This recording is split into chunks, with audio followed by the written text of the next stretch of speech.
Right, let's get cracking, shall we? Let's sort my camera out. It's pointing in a weird direction. There we go. Let's kind of right a bit higher. There we go. That'll do. That'll do. Can't really see it very well over there, so I don't know how how it looks at all. So I'm going to zoom in a bit. Yeah, I look all right. There we go. How is everybody? Hope you're all doing well. Happy. What day are we on? Saturday.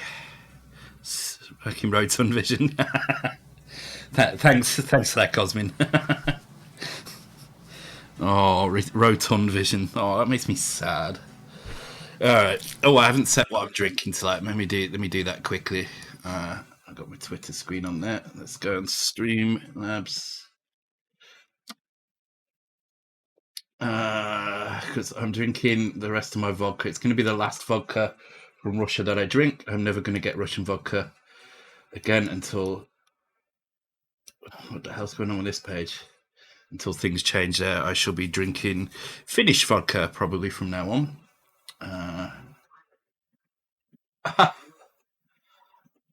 Oh my god, look what's just been advertised on Streamlabs.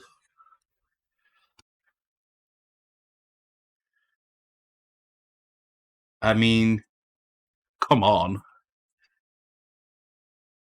Thank you, Anonymous Cheer. Appreciate it. Thank you for the resub as well, Andy. Appreciate it. 30 months in a row. Wow. You're absolutely mental. I mean, we knew that already, but now you're just proving it. Until hey, if they can make vodka come out of my taps, then I'll be very happy with that. I'd definitely sacrifice having water for having vodka instead. Let me just set my wine command.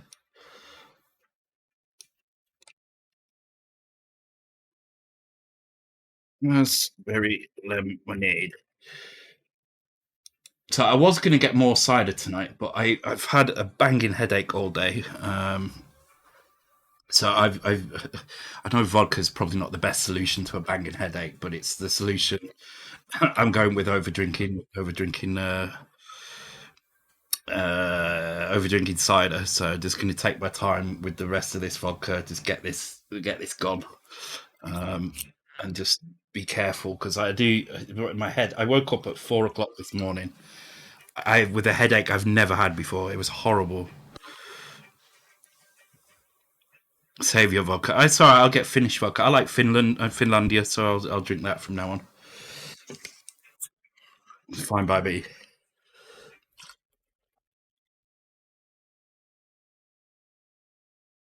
Even the British make some decent vodkas as well. Is it Chase do a British vodka? You soon forget you had it. Yeah, I'm hoping that's kind of what happens. But I'm going to drink quite weird. I'm only going to drink like singles, and hopefully it will go. I think what's happened is it's the Piriton antihistamine tablets. I've been taking them for 2.5 months now, and I think I'm starting to get the side effects of headaches from them.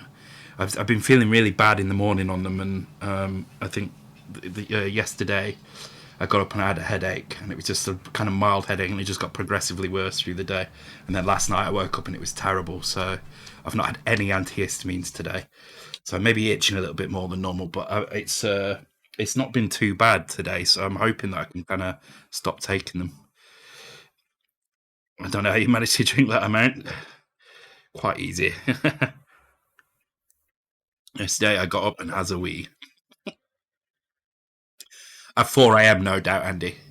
You're of that age, right? We're all of that age, I think, mostly, where we're up going for a pee all night. That's the other thing that Piriton does, actually. It makes me sleep right through the night.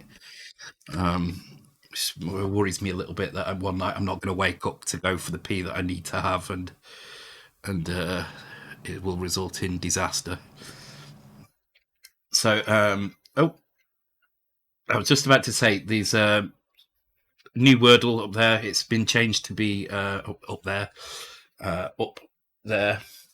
It's been changed to be a bit more readable for people. So the text is a little bit bigger. The window's slightly bigger.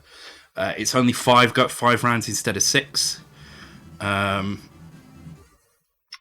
And actually, I'm going to keep that down here again. I'm just going to do one more night of watching it. I'm not going to watch it every night, but I am going to watch it tonight. Yeah, it's 5 rounds instead of 6 to make it a little bit harder to win it, because 6, I think with 6 you were mostly getting it. I think there was only like once or twice you didn't get it. So with 5 it should be closer to 50-50. I want these games to be 50-50 win-lose. So yeah. Oh god, is that 11 people playing it tonight? Wow. Okay. Good luck, everyone.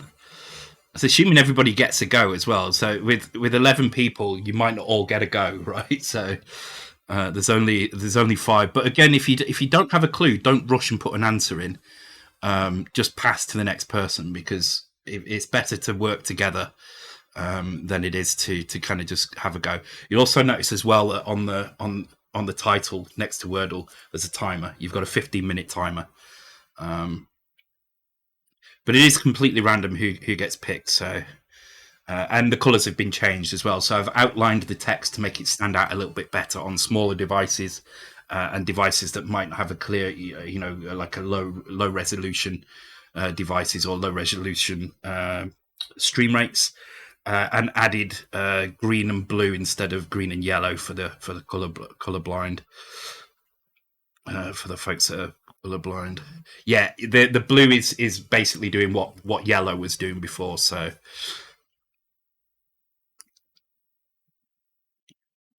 yeah, hey Gaheem, how's it going? So yeah, that's there. There's also a whole host of new emotes as well. So there's lots of free emotes just for followers. So if you're following and you're not subscribed, there's still a ton of emotes that you can use. Those who are subscribed get some animated emotes as well. So there's a version of each of the races for the non-followers, and there's an animated version of the races for those who are subscribed. You did Wordle on your stream too. They argue with you about legal words. You know the trick there, old school coder. Use the Wordle word list. Use the same word list. There isn't a way to pass. You just kind of have to sit and wait, basically. Maybe I'll add a command to pass. That's not a bad idea. Like game pass or something will let you pass. But yeah, hey, old school coder. So what? How do you do it on your stream? Old school coder. How does it work on your stream? Is it a similar system?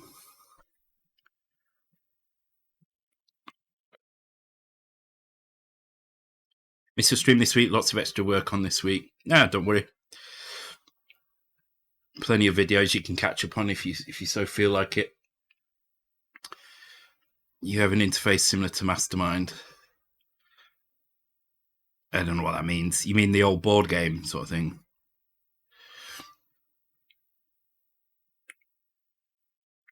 I don't know anybody who plays Wordle. I hope everybody's played it today, because I'm going to spoil it a little bit for those who haven't.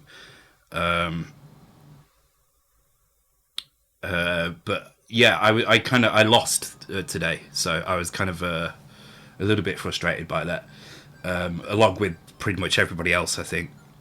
But I mean, you've seen those as podcasts while coding. Oh yeah, not bad idea. But I'm kicking myself because I knew after the second guess what the last 4 letters were, and I could have made a third guess, which would have given me the answer. So instead of trying to guess the word straight away, I should have realised that there were tons of words with the same. No, not an American word, but it had a very, very common 4-letter ending. There was at least like 6 or 7 words that it could have been, and if I'd used my next guess as whelp, WHELP, it would have eliminated or confirmed up to 4 letters, starting letters for it, and I didn't. I went ahead and guessed them all and got them. I missed the last one because I kind of guessed in alphabetical order, which was really bad. So you got the points. Yes, you got I don't know how much, 110,000, I think. Then so quite a decent amount. To all 11, yes. Everybody who joins in the game pays 10,000, and whatever the pot reaches to, you get that as a prize at the end. No, you got 11,000. You probably got 100 from somewhere else. Maybe add a chat. I didn't want to add. I didn't want to add any spam to the chat, but maybe just a game. Yeah, maybe an end game message is fine. I think that's not a bad idea. Okay, so tonight we're going to do Cecconoid as usual.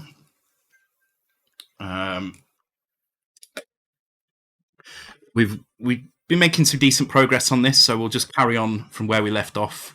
I'm going to just bring this down a little bit, so I'm going to move this up whenever the game comes on, just so I can see how it's working. I've fixed the bugs from the last stream, so hopefully they're all good. I've also reduced the price as well, so it's now only 500 channel points to start instead of 2,500. So unfortunately, I made Step to use all these channel points on the last stream, but whatever. It's all about kind of experimenting and testing it. So yeah, we're going to do. Let me add some points to you all. We're going to do some Cecconoid. We're going to do the rest of the enemy behavior code. I'm stuck in my keyboard. Is that water in the keyboard?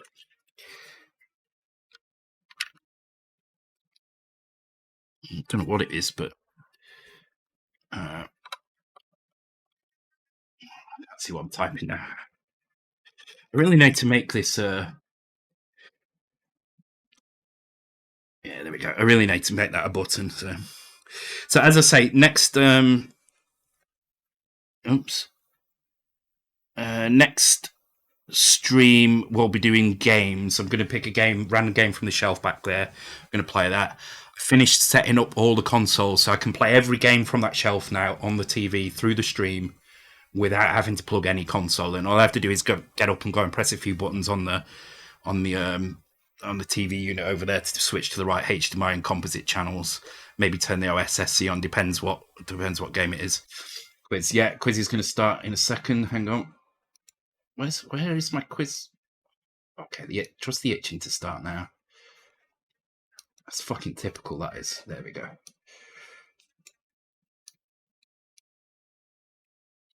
Hang on.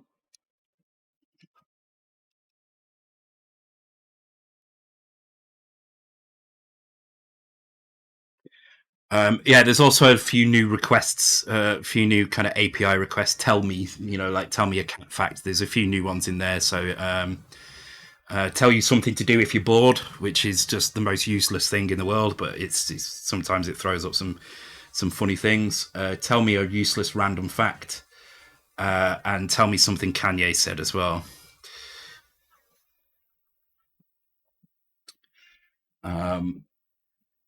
Which are all 250, I believe. I'm going to redeem a Kanye one, and then we'll get started. So where's Kanye?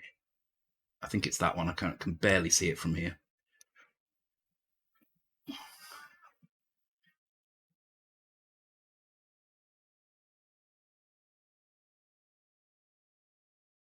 That doesn't make any sense.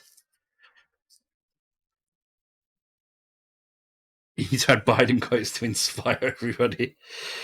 I wanted some comedy stuff, and that's pretty comedy already. Psych Z, I'll call you Psych. Thank you for the follow, Psych. Welcome to the stream. Hope you're doing well.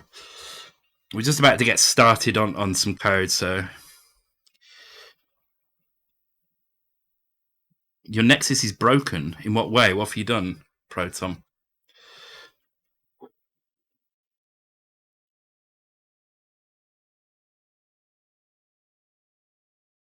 And thank you, Apple 2 Games. Thank you for the follow. Welcome to the stream.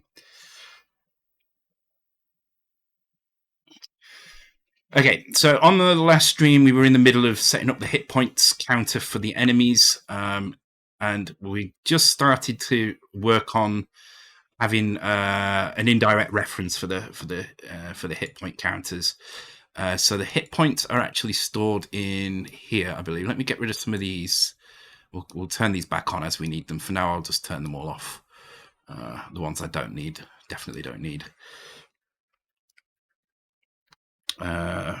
You aren't know that. Oh yeah, you probably just need to reflash. So you can download a tool called Vivado, and you can use Vivado to flash, reflash an image to it. It's probably just the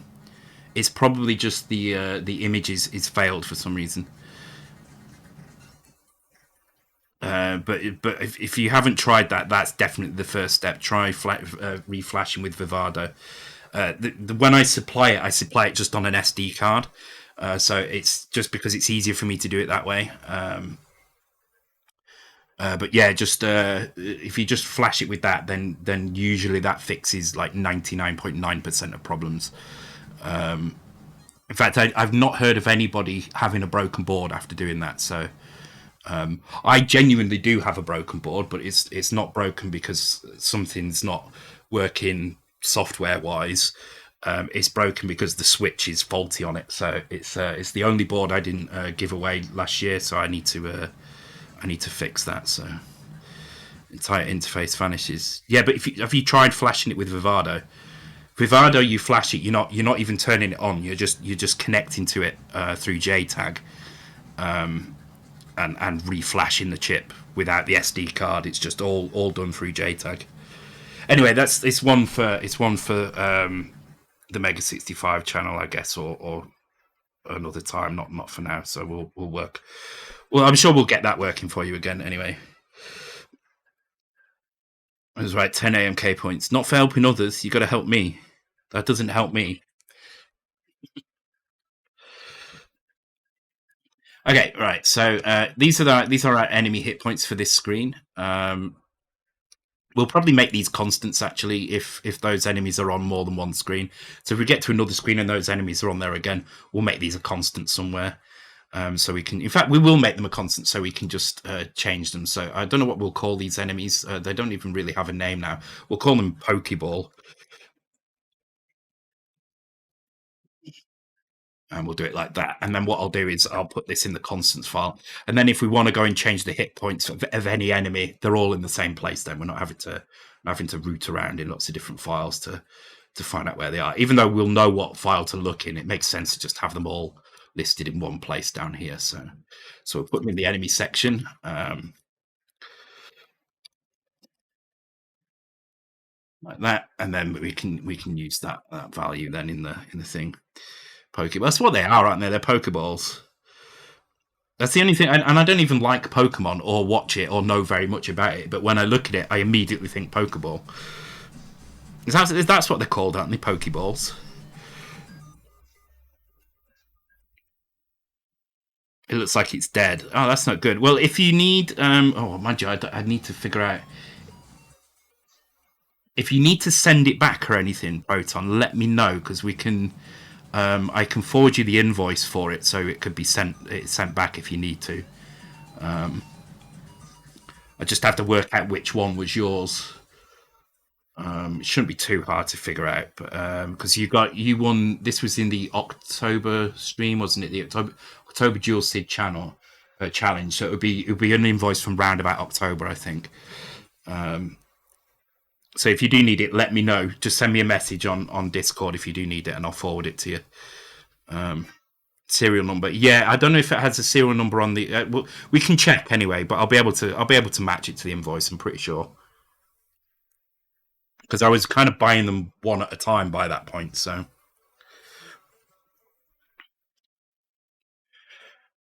okay, right. So what do we need to do? Okay, so we've got the. See, I shouldn't have started doing this. I should have stopped before because I'm having to catch up a little bit now. All right. Okay, so when we add the hit points, we need to grab the hit points from that area of memory. So we are loading a value from that location, and here we're not actually grabbing it from that location. We've got the MSB, we've got the LSB, and we've got the MSB. Okay, so we need to store. Oh, we do have. Okay, no, they're stored correctly. Okay, so those two are stored correctly. So this stores the address. So when we add an enemy, it adds the address of the hit point. So it points the reference in the data structure here points to these these things here. So let's put these on separate lines. I don't like them because they're quite long. I don't like that. That just looks better to me. It's easier to read, easier on the eyes. Okay, so that's fine. But what we need to do is when we hit the enemy, we need to make sure we subtract from the right place. And at the moment, we're not doing that. At the moment, we're subtracting here. See, we're subtracting the bullet strength from the address, and we don't need to. We don't do this with what it says to do change. Right. Using indirect to look up. Okay, so we've got a value in here. The X contains the enemy index. Y contains the bullet index. Okay, so let's make this all. Let's work this out. Right. So what we need to do is we need to basically grab these values here and store these in a lookup address.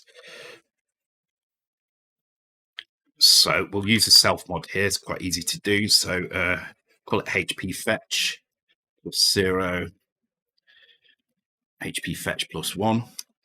So HP fetch will be like here.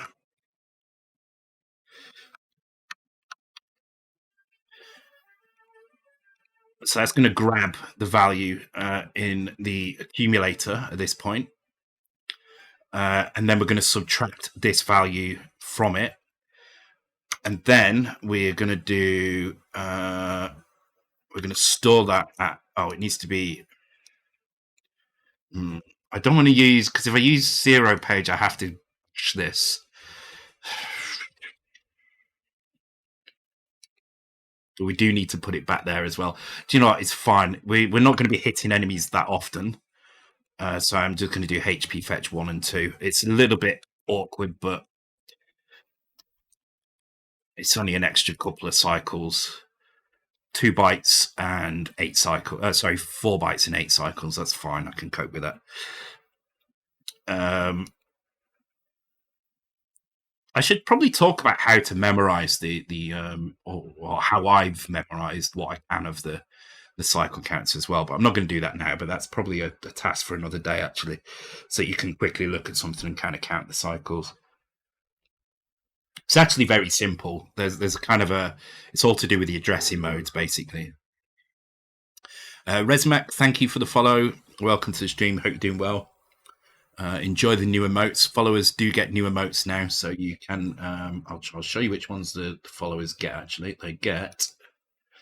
No, that's the wrong button. I can barely see from here.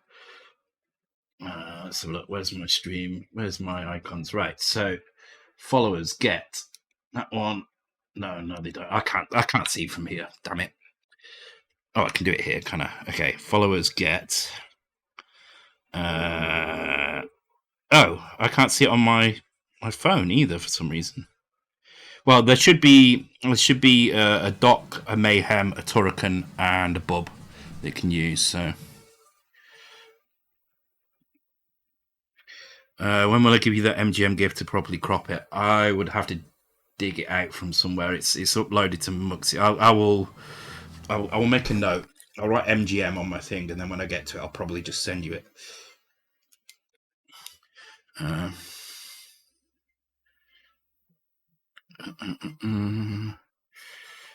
One cycle to get by, one cycle by it gets one cycle to do gets your average.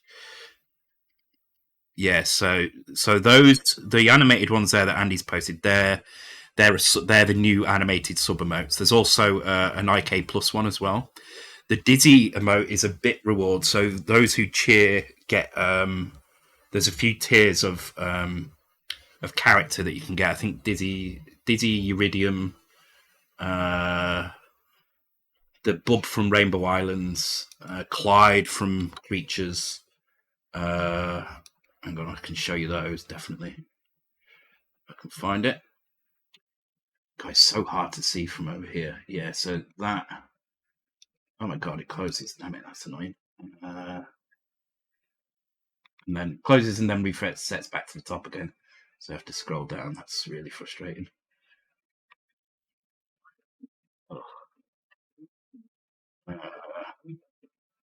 Yeah, I can't see enough. Oh, there you go. I can see that one.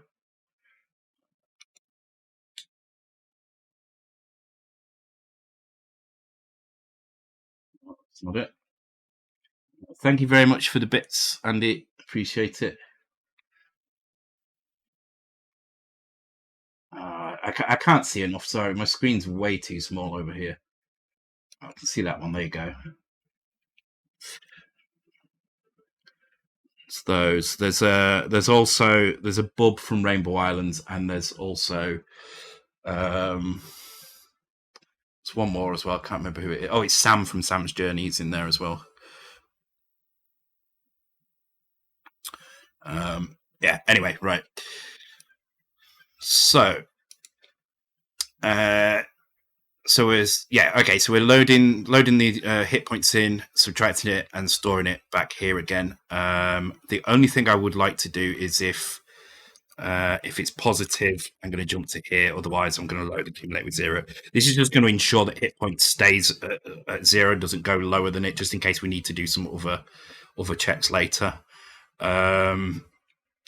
Now we are kind of doing the same things here, but that's fine. Okay, I'm all right with that. It's not the most efficient chunk of code, but it really doesn't matter too much here. Okay, so that should now give us persistent hit points. So we'll give that a try. Hopefully this works first time. And it seems like it's not. I've done something weird. Oh no. Wait, what was that then? I've done something in the batch file. Something weird happened there. Don't know what it was. Oh. Okay. What the hell was that then?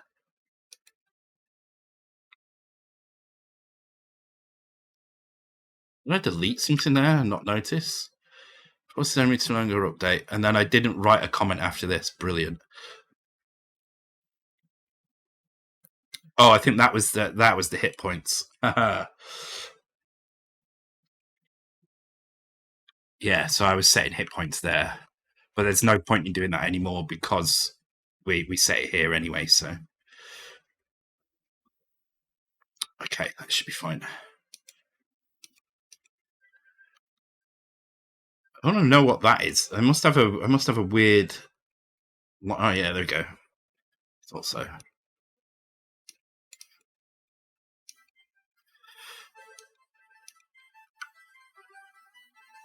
Oh, we've got Wordle on the go.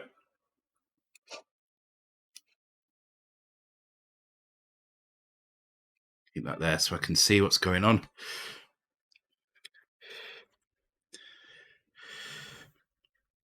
your points is oh my god, you've gambled 16 million points and lost them all. Wow. Did you enter though? Did you enter? Because hopefully you entered and you can earn some back then. You didn't either, did you? Oh wow. Okay. Oh.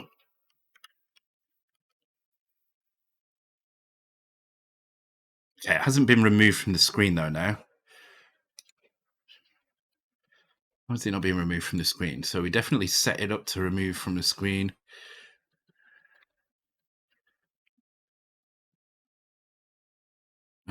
It's equal kill enemy minus kill enemy. Right, we don't need that anymore because it's never going to go below. It's going to stick here to 0, but it should be coming in here. It did increase that, but then it didn't remove it from the screen. It should be setting this Y pos here. Do you know what else I'm going to do as well? I'm going to start doing this.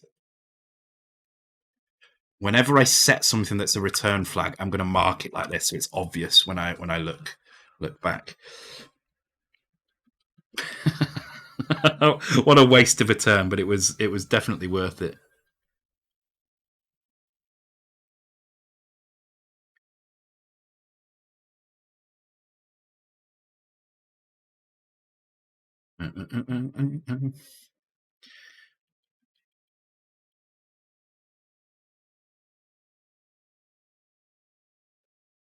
Okay, so why is he not hiding them off screen? Did I not save the file or something? Let me try again.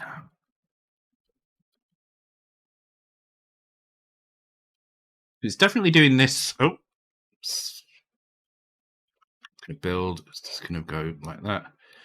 All right.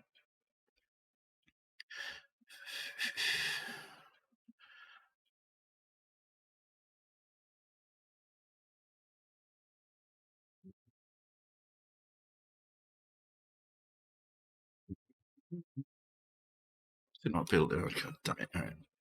Sat there waiting for it to come on. And... Oh, well done.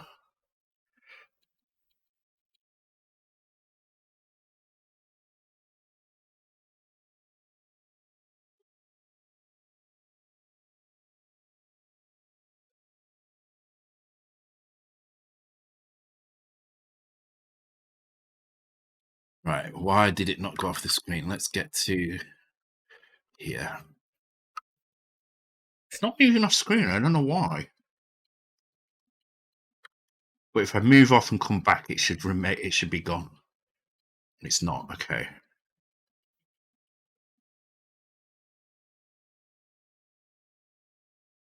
But it only takes one shot to kill now because it's going into negative phase. And I think that's because it is persistent, but it's still drawing it if it's got a 0 on it. So we need to fix that. And that's probably because there's a check when it's added to the screen. It's added here.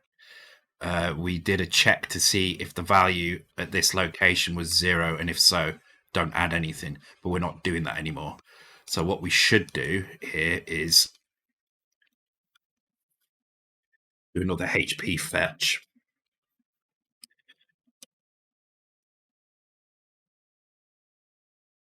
Assume it's skip.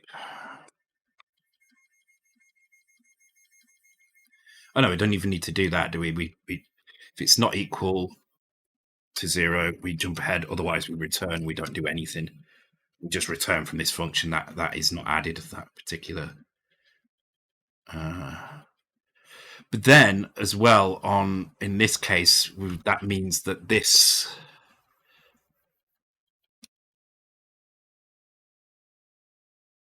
That means this would fail. So it kind of needs to do this anyway.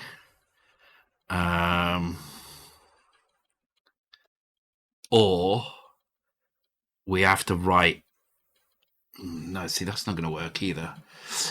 All right, we'll leave this in place, and we will leave it actually adding the enemy, but we'll have it just not draw anything to the screen. So we'll do a check somewhere else.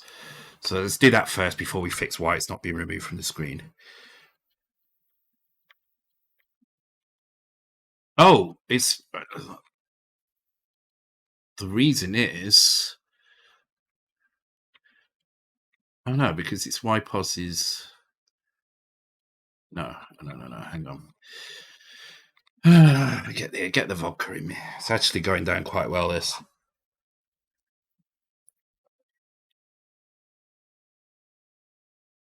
Yeah, I can't get on with VS Code. Not for I like it for JavaScript stuff, but for C64, I really can't deal with it. The plugins aren't very good compared to the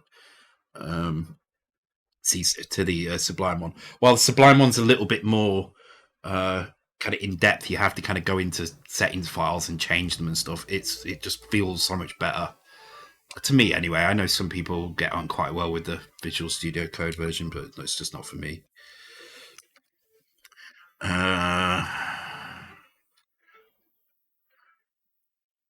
Right, hang on. So this is setting the Y position of it. We haven't changed anything Y or X in here. So this should be setting the position to 0. So the only thing I think is in the update, we need to check the health to see if we need to do anything. And I don't think we're checking that in here. So I think what I'm going to do. No, I can't because it would mean using some 0 page space.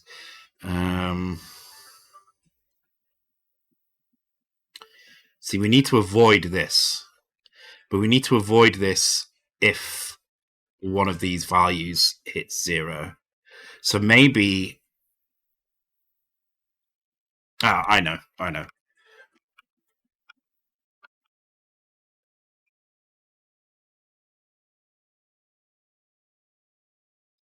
123.129 change in branch statements.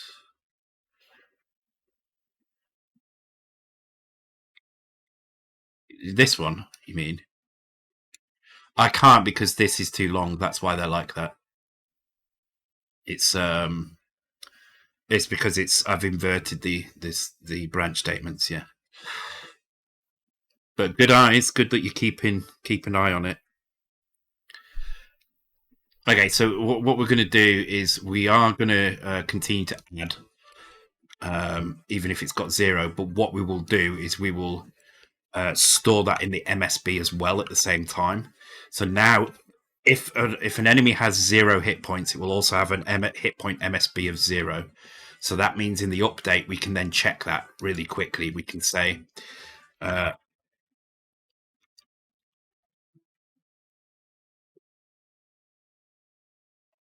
This is going to be another one that's too long, isn't it? So if this is not equal to 0, we can jump ahead. Otherwise, we jump to skip.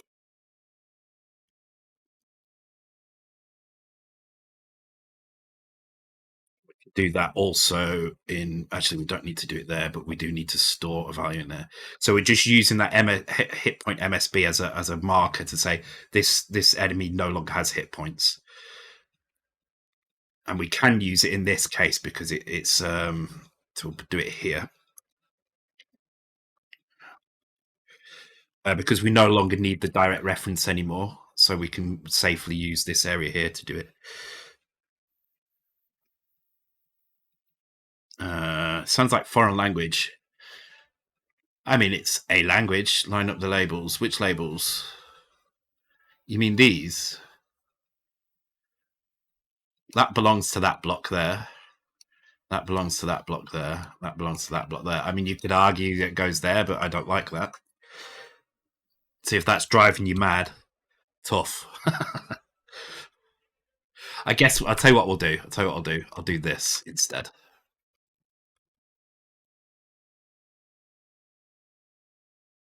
Just to keep you happy. There you go. You feel better?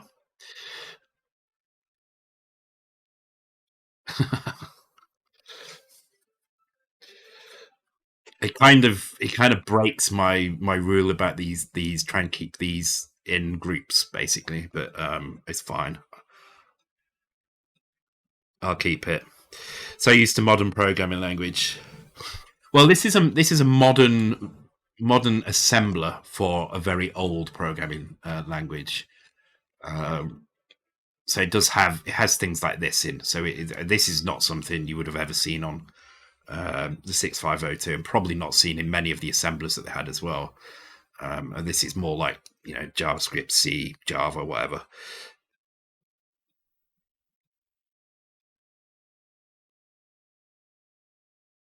Can't do indents in assembly. It breaks me. I have to do them. It's just I've been conditioned over years of programming to recognize blocks of codes by indents, and for somebody who hates Python, that's kind of funny to me. If code isn't indented properly, then it just sends my brain into a mush, and I can't deal with it. However, I want the indents to be what I want them to be. I don't want to be forced to have a particular type of white space, the particular number of white space, in order for my code to actually work. If I want to put 3 commands on the same line, I want to be able to do it. I don't like the Python approach to it. So you can indent and still hate Python. Yes, exactly.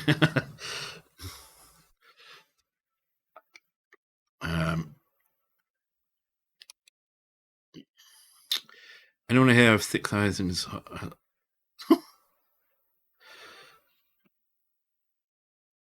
you can use Vim keybinds. Jesus. Hate Python indenting yet. I don't think auto format works on this. I think it kind of screws up. Yeah, see, it does weird shit to it. So it's best not to press it on this.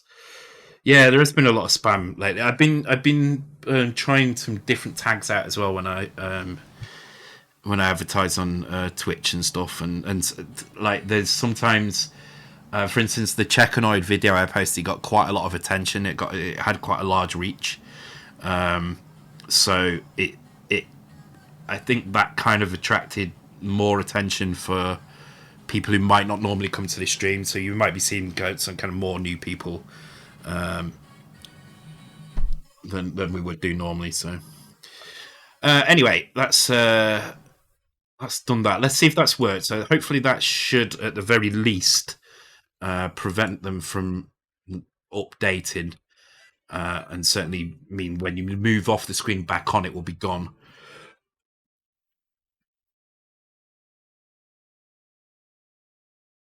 I do like this tune. Do you remember the tune in, was it I think it was just called Mario Brothers or Super Mario Brothers, a tune in the 90s by some terrible typical 90s dance band. I couldn't tell you who it was, but they basically did a remix of this. Oh, now there's no enemies.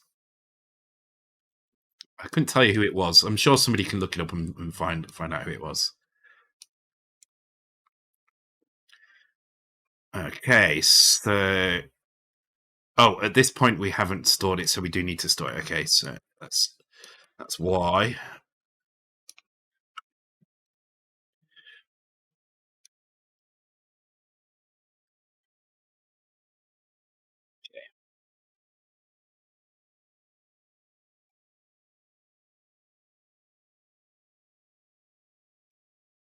Yeah, I've been coding for 37 years, and I'm only 44. I was coding BBC Micros first.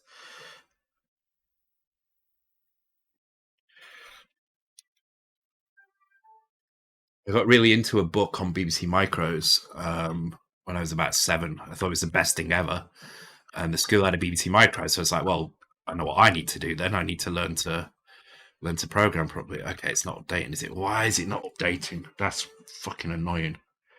So it definitely has 0 hit points, but it is updating for some reason.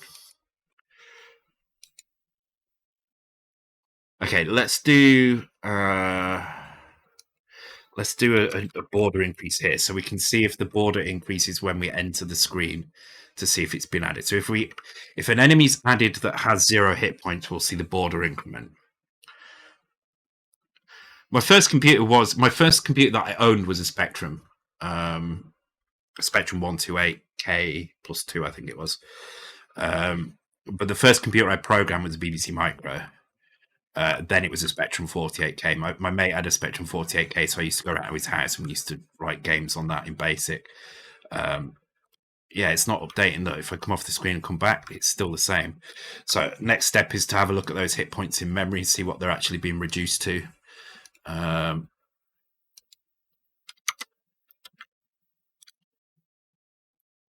And then I tried to connect my Scalextric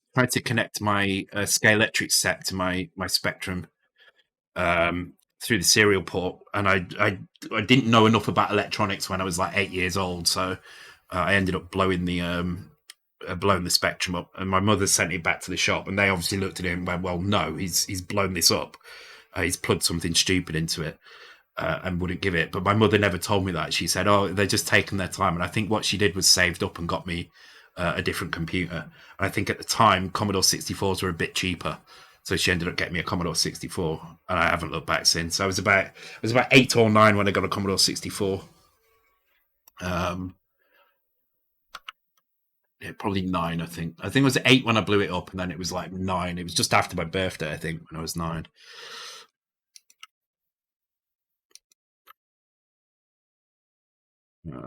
Okay, so we're going to have a look at the hit points in memory just to see if they're actually getting reduced. They should be, but we just need to make sure that they are, just to make sure that this is working. So yeah, I've got a BBC Micro somewhere as well. I bought one a couple of years back. It was broken. I managed to fix it. So it needed some new memory chips. It was pretty simple, really. BBC Micro, you can piggyback chips quite easy, so don't even have to desolder the chips. You can just put a fresh one over the top, and then if it works, you can then desolder and do your stuff. Hit points 83 BC. All right, so let's have a look. So if we look at 83 BC now, we should see 5 in the 3 slots here. And we do indeed see 5. So we know that memory address contains the hit points for these things. So let's go ahead and shoot them a few times. I don't know if we hit it then, but let's check memory again. Yes, you see it's gone down to 2, so it's definitely going down. So let's make it freeze. Right, there we go. It's frozen on the screen now. So now if we have a look, God damn it, I keep pressing that without going in here. All right, we go. Yeah, so it's got 0 hit points. So let's go off the screen and come back and see if it's still got 0 hit points. It should have. In fact, it'll be in the same place, so we can just check it here now. Still got 0 hit points. Because it's persistence data, it exists all the time. And here it's going to have 0 hit points, but as soon as we hit it once, it's going to register that it's got less than, it's got -1 hit point. So,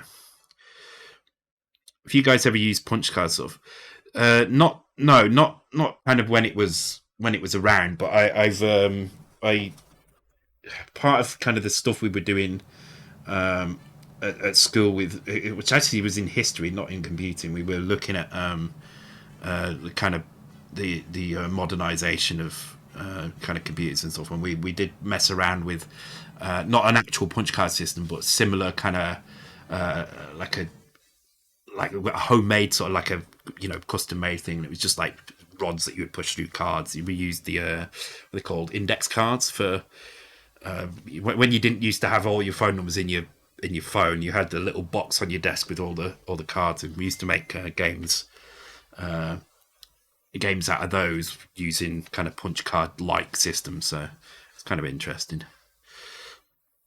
We never actually had computer class at school, not properly anyway.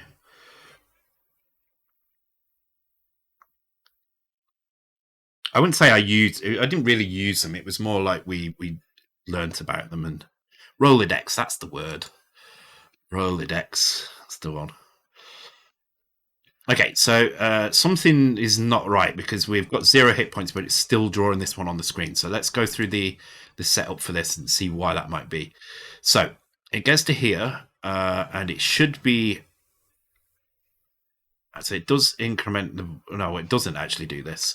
Let's get rid of the other increment because that's what we're looking for. Why it isn't doing that? So increment. Where is it? Oh, I think I know what it is. I think I already know what it is. So let's get rid of that increment. Let's go back up to the top. My cat's crying about something. Shut up, cat. What do you want? Come and say hello. I'm not picking you up because you'll scratch me. You can come up yourself. So oh no, it isn't the problem. Okay, I was going to say that the problem was that this. I thought I'd done this, but I haven't. Oh, these are the wrong way around. That's why. So grabbing the MSB first, so I have to do +1 first, and the LSB second, so I do +0. So that should fix that issue. All right. The only problem we've got now is that they're not updating. So.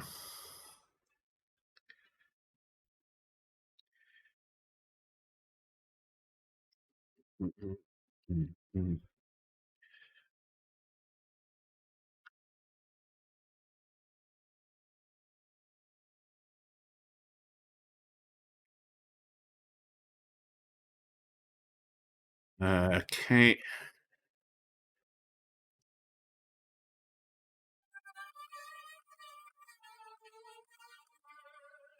It's frozen. That one's stopped now. So if we move off screen, come back, it's no longer there. Okay, good. And you see the border's changed now. One thing I did notice is that door shut again. Oh no, it's the first time we've been in the screen, so that's fine. If I go off and then back, it shouldn't shut again this time. It should just it is running low. Not that it matters anyway, because it shuts in a way that you can't get back to it anyway. So, but it's probably something I have to look at. Yes, the bluish means exactly that, Kodiogo. It's the equivalent of yellow in normal Wordle, but yellow was firstly it was kind of difficult to see anyway, and for colorblind people it was impossible to see. So we made a change to it.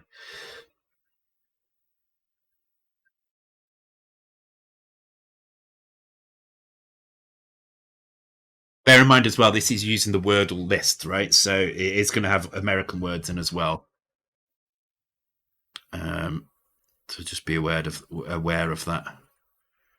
Ooh.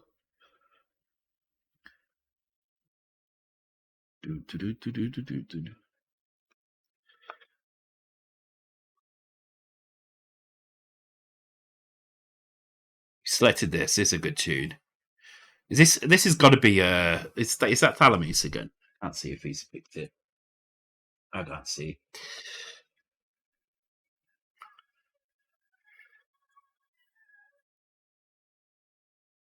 Okay, so it's removing that one from the screen, and every time I go back and it's not there.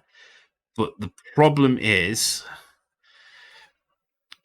so with the Wordle, just to change subject a second, this is the problem I had last night. I had a 4-letter ending, and not enough goes to try all the letters. So what you should do is try and find a word that contains as many of those letters as possible, and guess that rather than.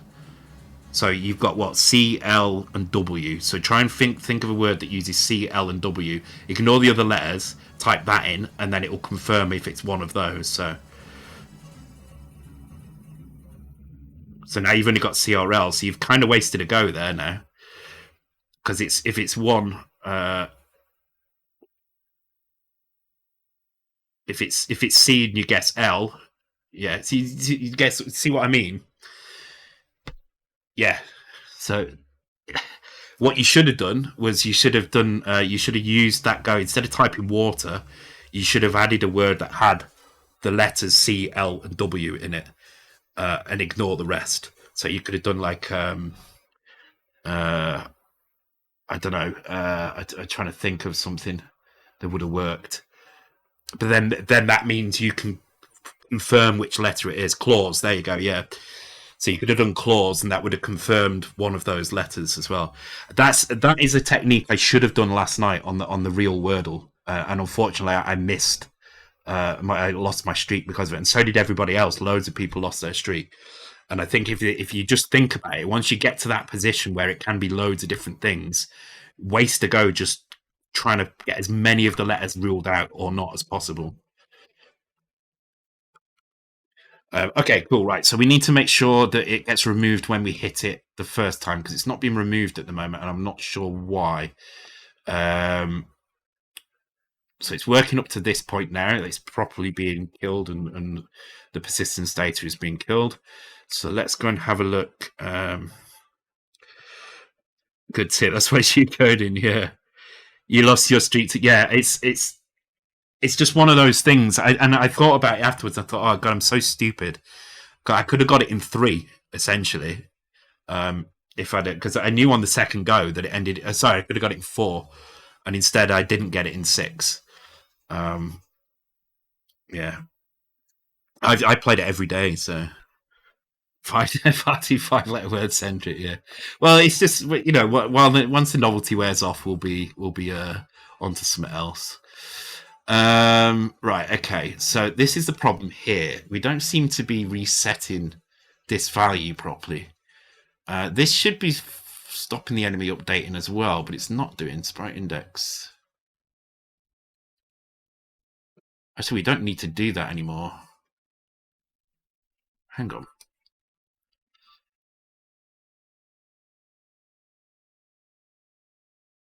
Yeah, we don't need to do that anymore, because we do this instead, so we can get rid of that. That's good. I was not keen on that, actually, so that's kind of nice. And the problem is, when the enemy's killed, where's the branch of core behaviors? No, not that one. Here. If enemy died, don't do anything else. It just comes to here. Okay. So it shouldn't be calling any behaviors. It should literally just be Does it exit at that point? Clear the bullet data. The bullet is in Y. Yep. Should be fine.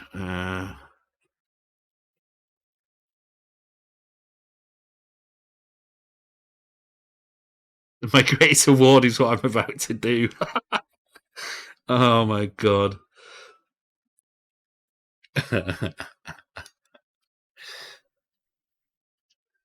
Hey, look, I've been on a mission today, adding stuff for the stream to keep you all happy. So,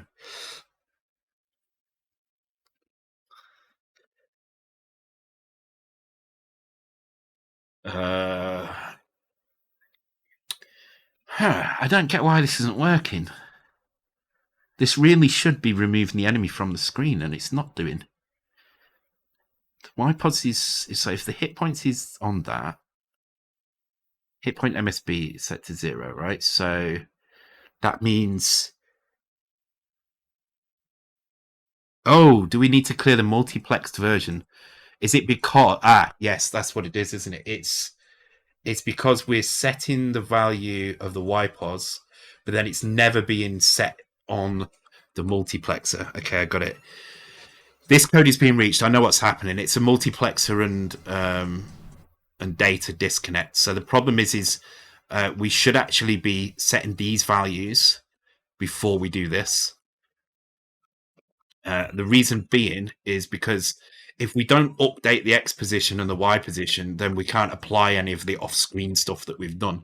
Whereas this will actually apply the off-screen stuff.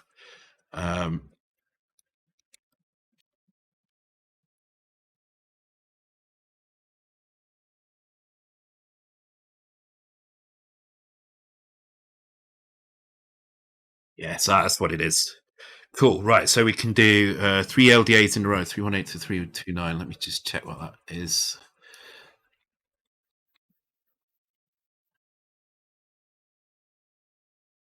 Oh, yeah. Good point. Oh, well spotted. Well spotted. That's a 5-pointer there, Greg. Thank you. Right. I'm going to leave you all to work on that. It seems to be working fine. I'm quite happy with that now. So thank you very much, Gray.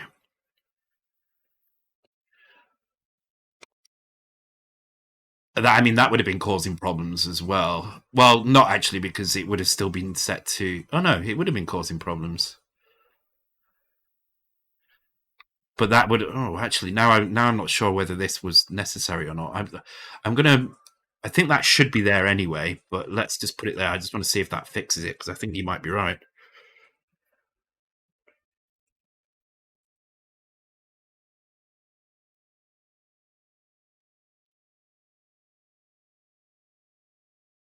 So actually, the fix I'd done wouldn't have done anything anyway. Oh, something.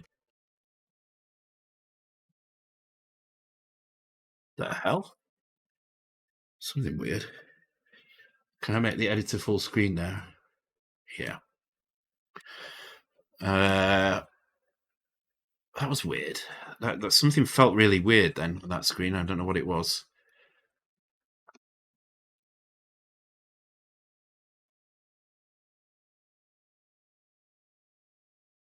Let me load that again. Something was weird then.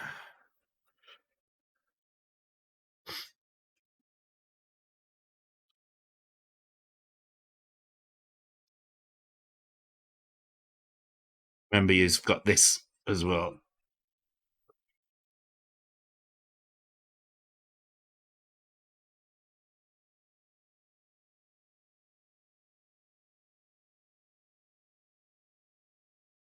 The enemies aren't appearing now, and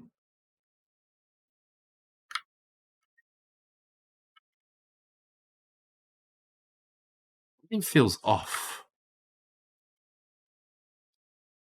Why are the enemies not appearing now? God damn it! All right.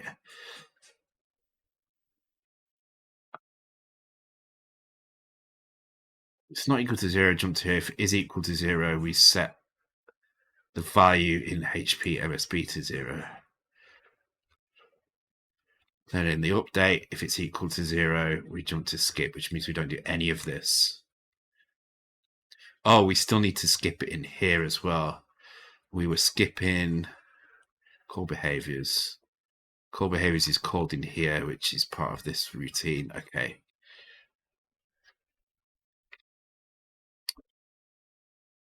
Something weird is going on. I don't know what it is.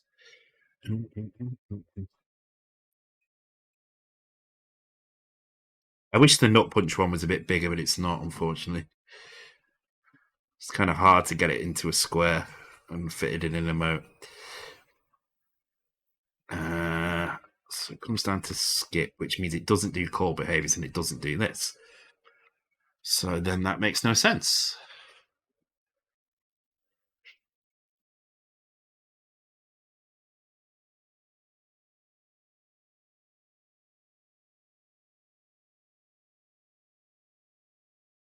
And it died. So why, when it gets to this screen, is it not adding them? Let's have a look. So does it do this? Let's see if it does this. I mean, it has to do this, right?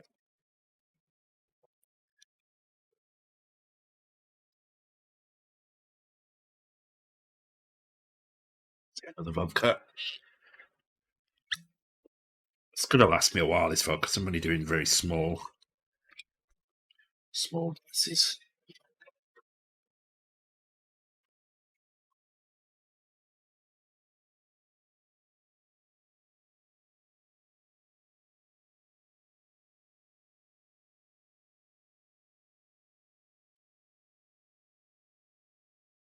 Okay, so it's trying to add them because we can see the border has turned. So it's definitely running the add function.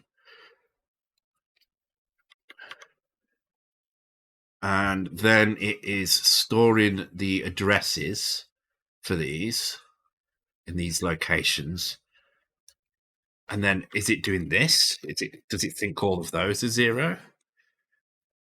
Is it just a case of these are wrong for some reason? So, okay. Should be right, I think, but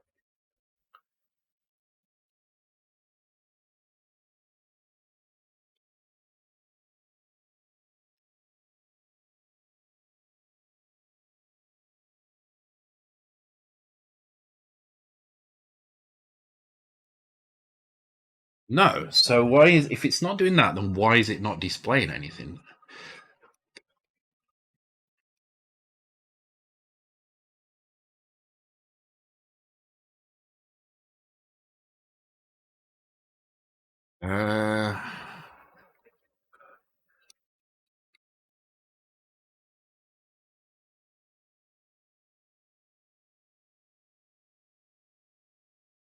Okay, it's time to load it in the debugger, I think. So I don't know what the hell I've done, but something has just decided to completely stop working right now.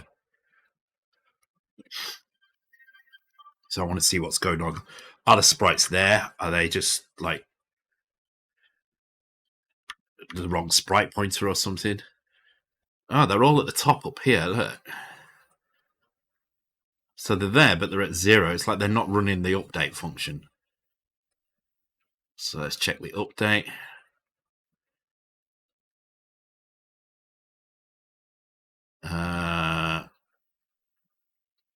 If it's not equal to 0, jump to here. That's okay. So this is what we need to know. Is it actually running this bit here? I think this is the problem. It's not doing any of this for whatever reason.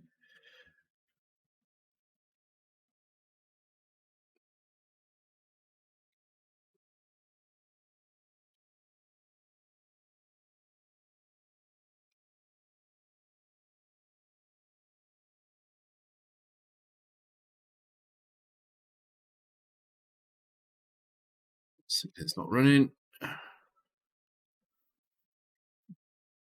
Something weird is going on. Something doesn't feel right somewhere. I don't know what it is, but something doesn't feel quite right for some reason.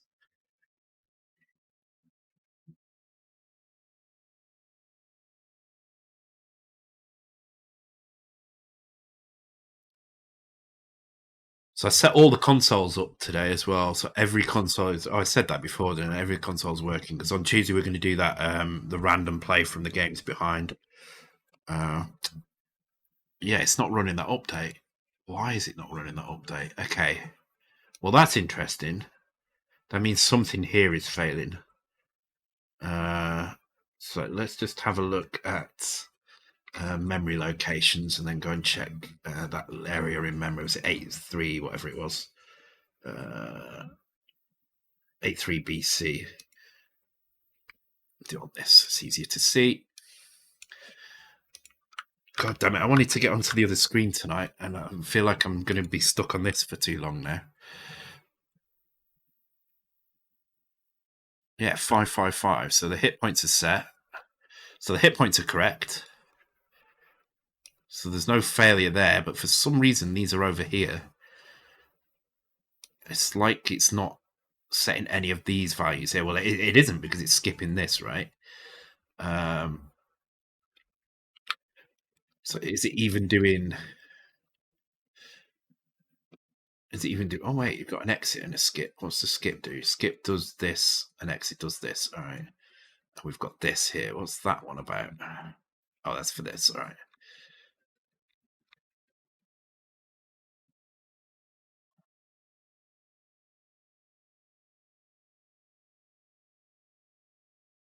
All right, let's see if that one runs. Maybe it's the indent. Next is not set correctly. It goes to exit. Maybe we'll check that in a second. It's a good point.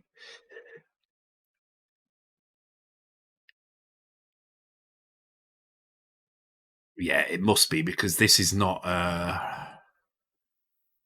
running as well. So maybe I broke the add function when I did some code in here.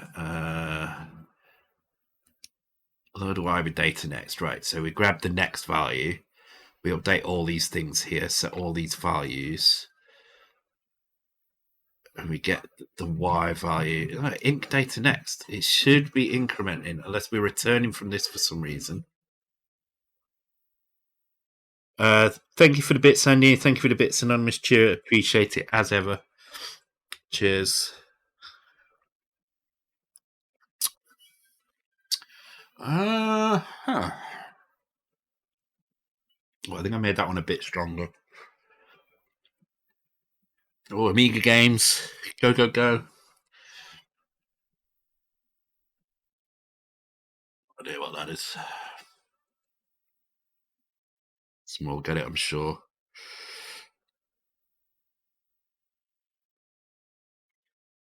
Anonymous cheerer is, I think you can cheer and remain anonymous, can't you? You can tick the bottom box at the bottom. So it's not necessarily somebody called anonymous cheerer. I can't cheer my own channel, so I can't check it.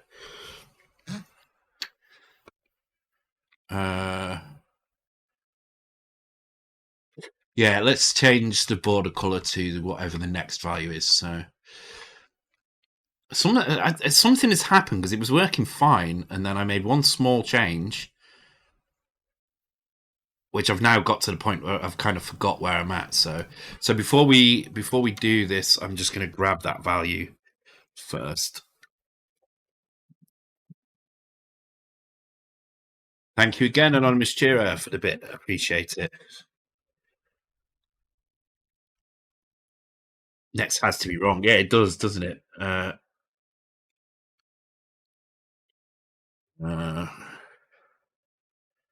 was you that time. Okay, yeah. Yeah, like I say, anybody can do that as anonymous, yeah. Okay, so yeah, let's just do that. We'll store the color in the border. So what we should see here is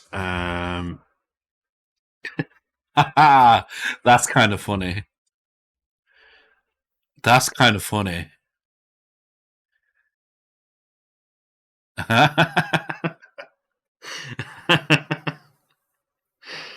Thank you, anonymous gifter, for the gift to anonymous cheerer. I don't know how that works.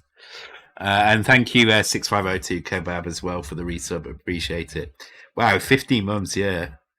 You guys are all mental. Absolutely mental. I wouldn't pay to watch me. I actively avoid mirrors. And cameras, for that matter. It's funny. I sit on camera every other night and talk to you lot. But get your mobile phone. Why? Collision here is really weird. That's why it feels odd. Like, why can I get...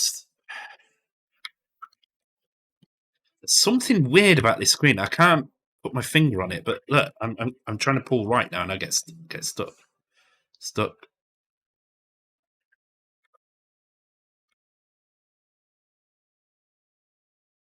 The border color is correct.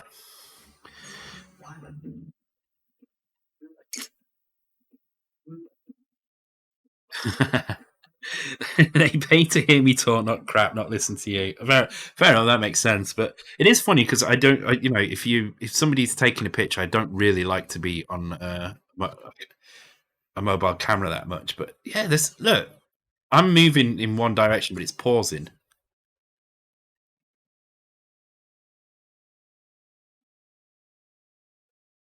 Thank you for the bits, Sandy, as well, and thank you for the bits, Nicomo. We're here for drinking buddies, Shelling. Good. And steps as well. Thank you very much. So I've done something here, and it's done something odd, and I don't know what it is. So I'm just gonna just check I haven't done anything weird on any of these screens. It's got to be this one, right? Let's just undo to the point because I know what was fixed. Let's just undo until that point because something weird going on here, and I can't quite put my finger on it. Okay, that was a border increment. Right, that was the load. Let's leave that load there. Let's leave it in the broken state, and then let's fix it again. And this was done. No, I think it worked at this point, right? Or did I have one more? There, yeah. Or forgot to back up X or Y. Yeah, that's a good point as well. Missing, yeah, it's one of those two actually. Yeah, I reckon. Anyway, thank you, Steps SP Fitren for the bits as well. You're grateful for the streams. Yeah, I'm happy to do it. I don't feel like I'm on camera. I know I am, but I don't feel like I am. It feels more like I'm just having a chat with mates. That's kind of what it feels like. What if I changed? What have I don't understand what I've actually done. I use self mod to do it. I write it ahead in the code, so I create a load a bit further down in the code, and then do a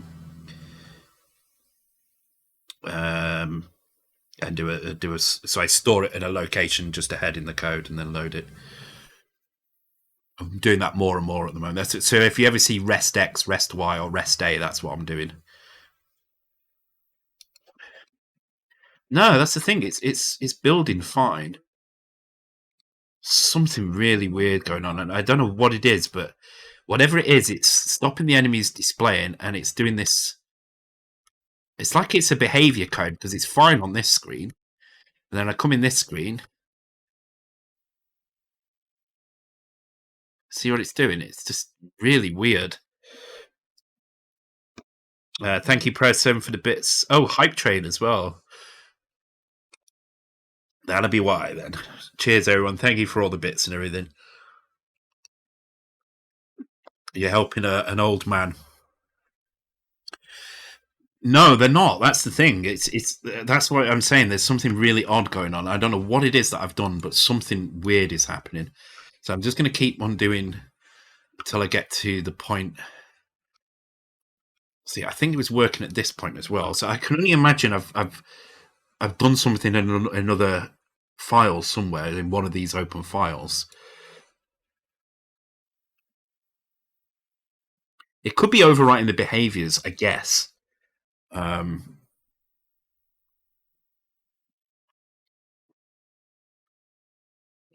okay. Okay, so now it's displaying them. So now let's have a look at what I did. So the last thing I enabled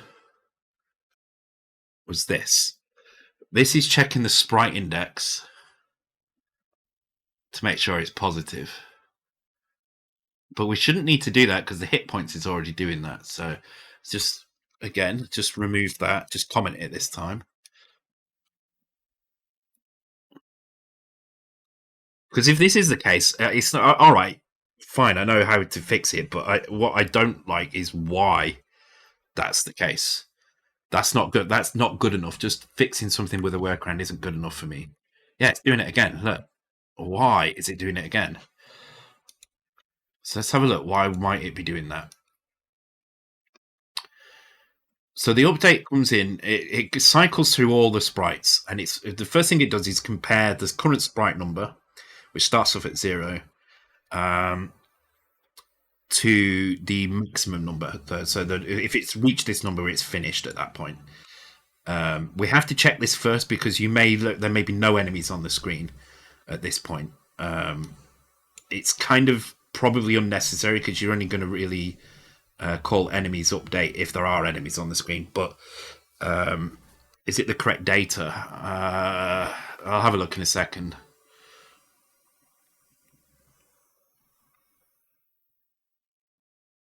But this is what I don't understand. Why does putting this in suddenly fix it? That's the bit that doesn't make any sense to me. Oh, I recognise this tune. Oh. I'm a dumbass.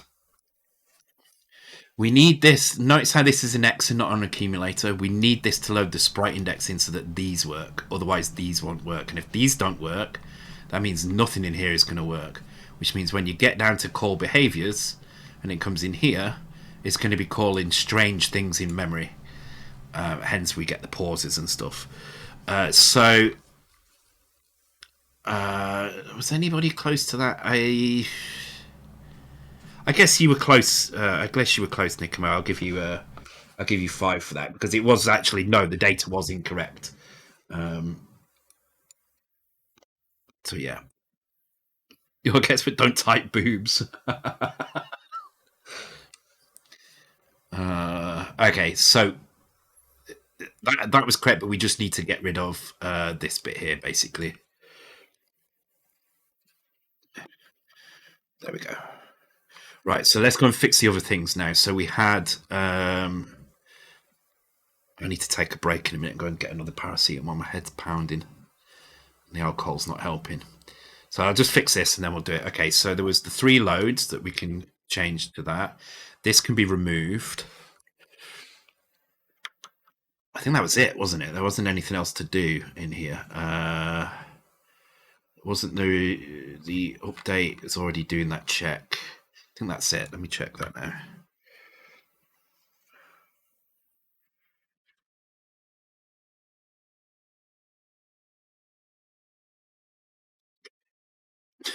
The funny thing is I was I tried to write the Wordle in a way that wouldn't cause chat spam, and as far as kind of the commands that you type go, it isn't very spammy at all.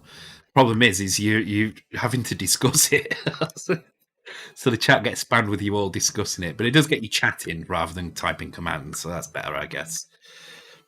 Okay, so the problem we've got is it's not removing it from the screen, but that's because of the thing I said, where what we're doing is we're changing the value in the data, but in order for that data to be changed in the actual screen, it needs to be copied to the multiplexer.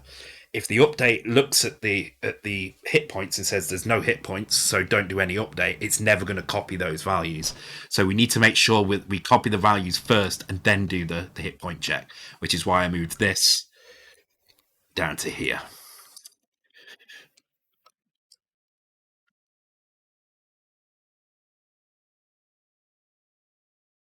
Because at that point we don't need to do anything else, right? We've set the multiplexer to say, okay, there's a the enemies, move to a different position. In this case, we move its Y-pos off screen. We could, I think, can we remove it from the multiplexer completely? Actually, I think we can. Let's try and do that because that will make it a bit more efficient in terms of performance when it comes to adding lots of explosions on the screen. So let me just check the multiplexer to see what the check is when it's actually sorting things. So there is a sort routine. Okay, so this sorts through and it sorts everything in order, and it puts the ones with FF at the end.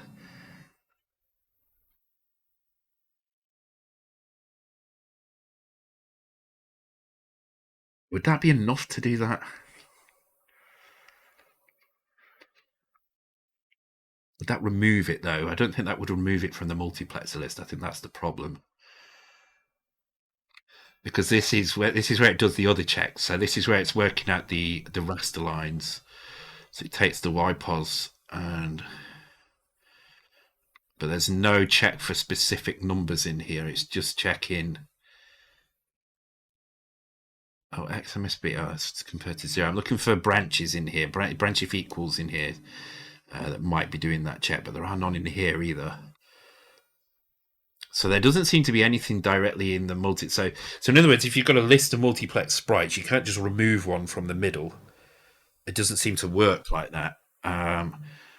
Which is why I always set in the Y to FF so it would get sorted to the end.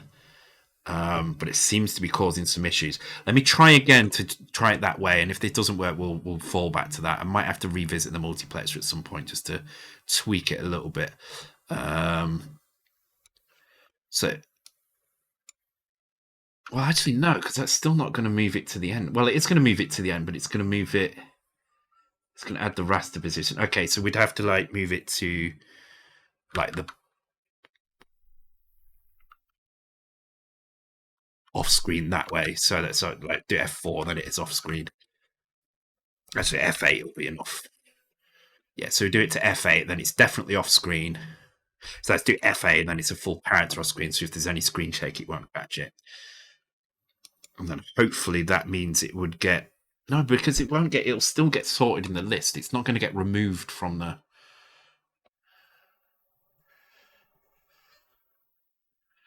Need to have a think about this. Hang on.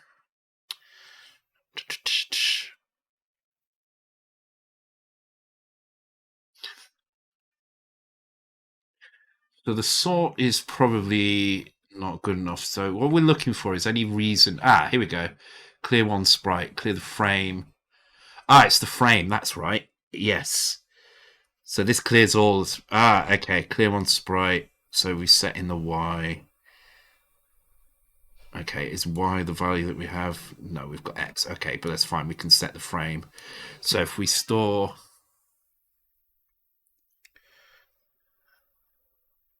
Did I? Okay. Let me do that again. I thought I'd done it. There we go.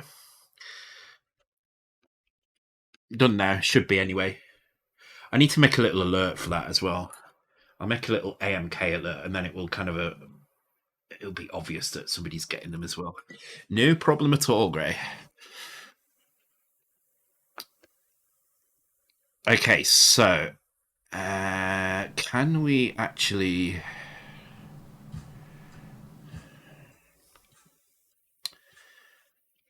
I'm just trying to figure out if there's an easy way of.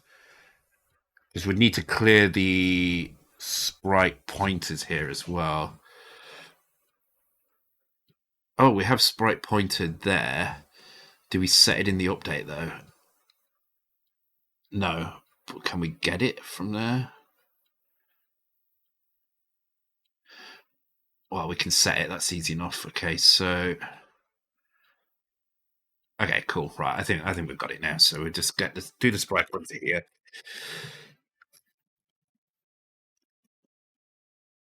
I think setting the frame is enough, so I'm going to try that first. If that doesn't seem to do it, then we'll move into the next stage because I think setting the frame will stop it rendering those sprites. It won't try and render those sprites at that position, and it's a good kind of situation to be in with the number of sprites we've got on the screen. Where has it gone?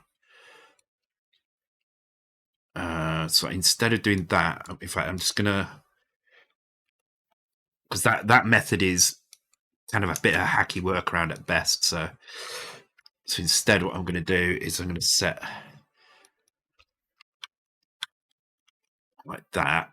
And did I set them in here? I think I did already. Yeah, data frame. All right.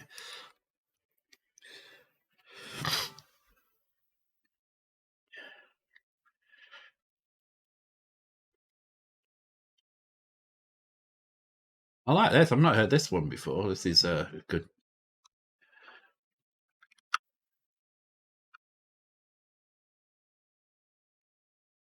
Okay, so it hasn't moved it off screen though. It's not done anything to it. It's just flickering when it goes through. So let's try adding 0 to what was the other settings? There's multiplexer gone. There it is. Okay, let's try that. I don't think it's going to work though. We could just call that function, but the problem is I'd have to switch the X and Y around, and I don't want to have to do that if I can help it.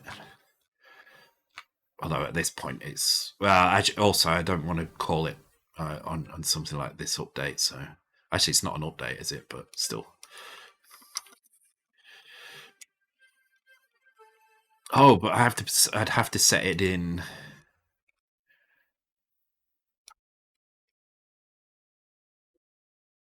Okay.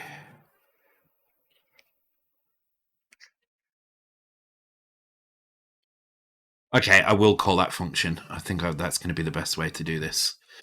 So it's.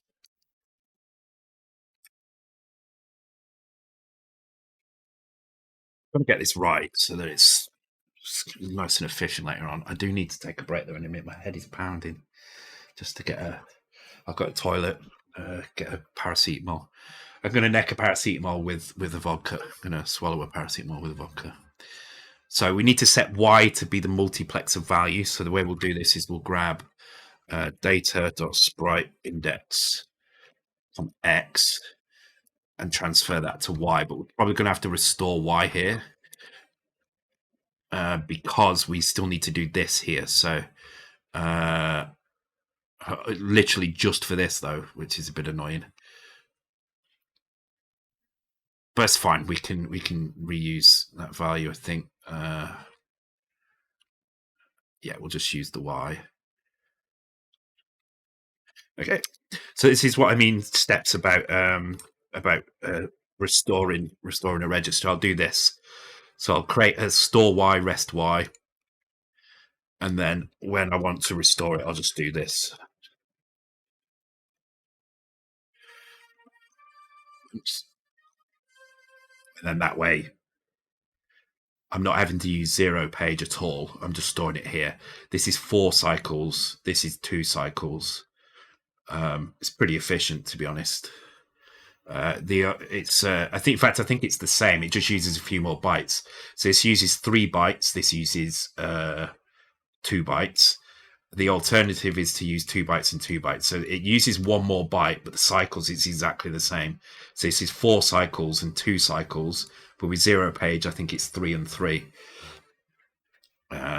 Yeah, so I put this in here because it's an immediate mode. What I'm essentially doing is the equivalent of just loading Y with that again, or whatever it is, right?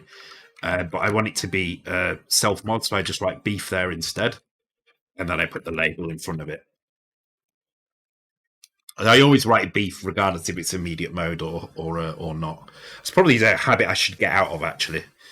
But I don't know what else I could write in here that would indicate to me straight away that it's self-mod. Well, it's the reason I like this over using temporary variables. All right, you're using 1 more byte, but the advantage of using this over using 0 page is, 1, you don't have to use a 0 page location. So if you're running tight on 0 page stuff, you don't have to use one. But also, there's less chance of collisions. So what I mean by collisions is when you reuse a 0 page value somewhere else. It's a lot easier to spot if you've got a problem if it's just like that, rather than if you're using a 0 page value that's also used somewhere else, somewhere crazy. So that's why I prefer to do it this way. And I've really kind of got into using self mod more and more and more. I think it's very powerful, and it's you can also use the self mod label. Yeah, that's the other thing I've done quite a lot before now is I'll put SM or S mod in front of it just to say that it's self mod. But this is what I consider a self mod label. So if I see rest A, rest X, or rest Y, then I know it's self mod. But oh yeah, I could put constants here as well, so I could put like immediate self mod, absolute self mod, or something like that. So I know when I look at the immediate self mod, I have to do that. That's the only thing I don't have at the moment, is a real way to indicate whether I should be doing this or not, because that and that are both valid, and without knowing, actually no, I mean it should be obvious. It's always going to be immediate mode. If it's a rest y, so it's always going to be rest y colon hash always. So it's never going to be rest y absolute mode at all. So anyway, so that's the logic behind doing that. Right, I need this to work, and then I can go to the toilet and have my paracetamol. On the plus side, having a paracetamol while you're drinking vodka means you're less chance of waking up with a hangover. But I feel like I've already got a hangover, so it doesn't really mean much. So we will be playing a little bit of Jackbox later on as well. I will at that point disable the Wordle, because it will just get in the way of the game. So oh shit, I killed that and then went off the screen before I get to see if it did anything. Okay, so that did actually move it off screen, and I think that took it out of the multiplexer list as well. So the way we can check this is by running this in the debugger, and if the debugger has actually removed it, see, this is what happens when you just move stuff off screen. It's still there, it's just hidden. And that's what we don't want, because what we don't want is a space in the multiplexer in the 8 sprites per row to be taken up by something that you can't see. So debugging other people's self-mod is a fucking nightmare. Yes, if you haven't got the original source code, then just looking at the disassembled code, horrific, absolutely horrific. But I kind of like that as well. I like the fact that my games may be 1 or 2% harder than average to debug for those people who are trying to crack them and stuff. So yeah.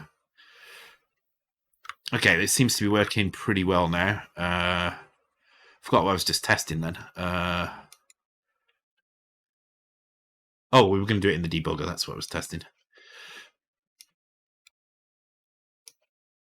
Also, if I kill all of these and come back on the screen, I just want to make sure if I kill... Oh, some serious slowdown there. What that was about. It's because they go off the bottom. As they approach the bottom, they do weird shit, so... Although they shouldn't be doing it that close down here.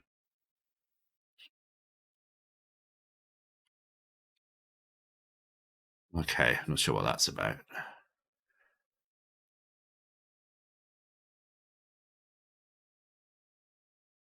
All right, we'll have to figure out what that is, but that's the next thing to do.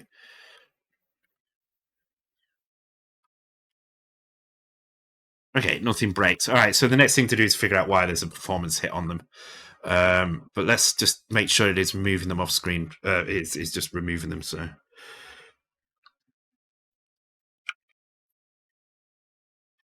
Do modern x86 compilers create self-mod? It's not something I've seen. So I do quite a lot of reverse engineering of stuff, and it's not something I've come across that often, or at all. If I can think, I don't think I've seen any that modify stuff that's not in a data area. I don't think there isn't really a need to, I guess, because as it came level with the fans. Yeah, it shouldn't do though, because the fans are just characters. It's probably more likely that they're reaching some kind of raster limit on the screen. So we'll see anyway what happens. So, all right, let's just try and kill these. Yeah, so they're being removed from the screen properly. That's good. I think what's happening is they're reaching some kind of some raster point on the screen where they become a problem. Right. Anyway, we'll look. Yeah, look, 2. There's only ever 2. No, we're never seeing 3. So that's good. They've been properly removed. So self-mod using compilers something malware programmers? Yes, they definitely would. I think the problem you've got with self-mod is it might actually trigger things like virus software and stuff, because there's like there's like CRC checks on certain things here and there, and if they kind of don't match what they're supposed to be, things like real-time, runtime kind of virus protection would probably trigger. I don't know though. It's an interesting point. I've never actually looked into it in that detail, but certainly from the stuff I've reverse engineered, I've not seen anything that's changing operands, or for that matter, opcodes. It generally just has a data block somewhere that stuff's written into. Okay, I'm going to take a quick break. You get to see how my table goes up and down. Ooh. I'm going to go and get a tablet and go to the toilet and stuff. I'll be as quick as I can.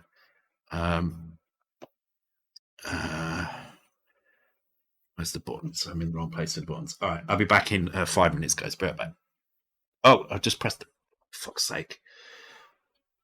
Okay, I have no idea. Oh, no, I pressed... What did I press? Did I press anything then? Right, hang on. Let me wait for this quiz to finish, because I don't know what I've done here. I might have just broken things.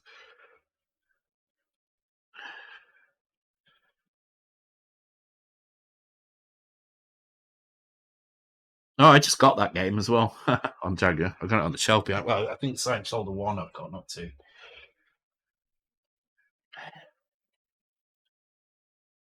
Okay, I have no idea if I broke the quiz or not, so...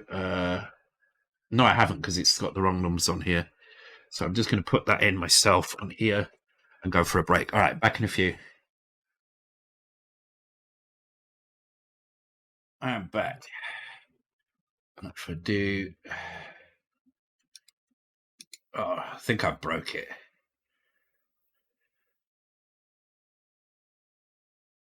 Yeah, I've broke the quiz, so...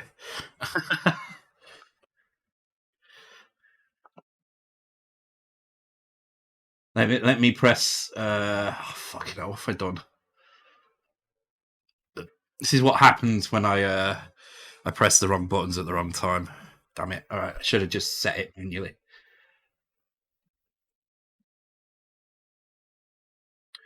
I probably need to restart the overlay. I need to make some kind of changes to that so I can't accidentally break it. In fact, let's have a look at that. Quiz. I'll put quiz break in, then I know. I wouldn't gamble anything on the race either, because you might lose. I'll wait till the Wordle's finished and then I'll refresh the overlay and it should resolve everything. Apologies for that. Yeah, I broke it. Don't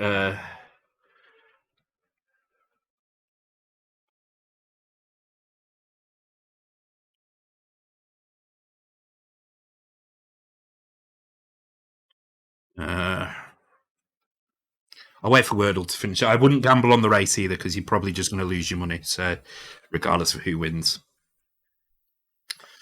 so I just leave that. Okay, so I'll just wait till this is. Did you get it? Well done.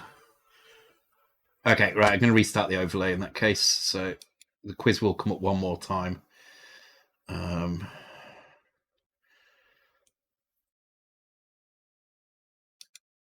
you go. Jaguar game. Is it Jaguar? Oh, no, it's not Jaguar. It's Nintendo, isn't it?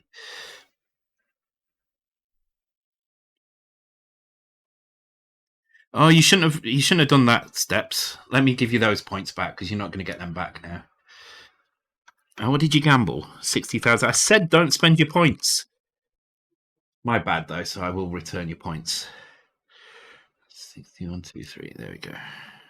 Oh, I just give you all 60,000. All right, you all got 60,000 because Steps made an error. So everybody. So that's punishment for not listening to me, Steps. Everybody got 60,000, except Steps. He just got his 60,000 back. So. Oh, damn it. Oh well, whatever. Whatever. Teach you not to listen to me. And then, did you just gamble them all as well? Oh, Andy's so kind. You're not teaching him lessons though.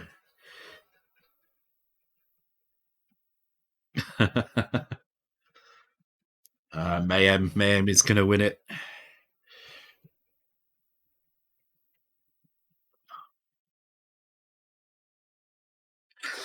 Okay. Right, okay, so let's have a look then what's going on with this sprite. Because as far as I can tell, everything else seems to be alright, but when it gets down to here, these sprites seem to struggle. They flicker on and off. And it's because of this sprite here. Something down here is triggering it. You see it? It does that kind of flicker between the two. So I don't think that. So what I'm going to do is I'm going to remove this first, just to see if it's that's causing a problem. So I'm not going to do anything other than stop the sprite updating, and then we'll see if it still does the flicker.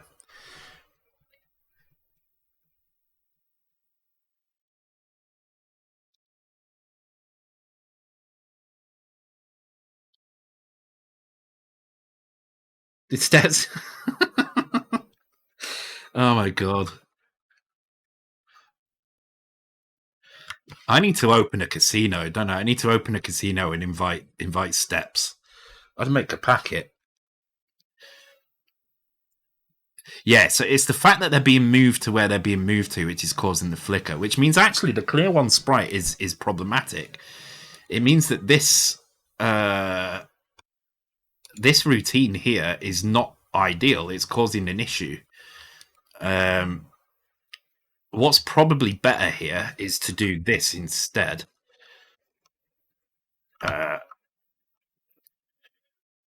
Because I think the problem is it's still sorting the thing here, whereas the raster, I know, because it still needs to be sorted to the end. Hang on, what about if I do that in here, and then the raster at the end as well? That might actually work. I might. Oh no, let me do. We need to fix this because this is going to be something we need to do. We've just not needed to do very much of it at the moment, so.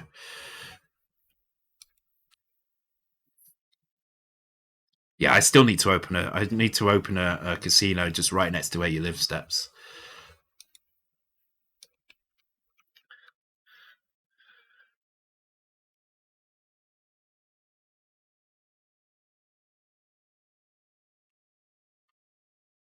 Oh, it's not calling that routine though now, is it? Damn it. We'll figure this out. I want to get the explosions in, then I can do the bounds, and then we can move on to a new screen.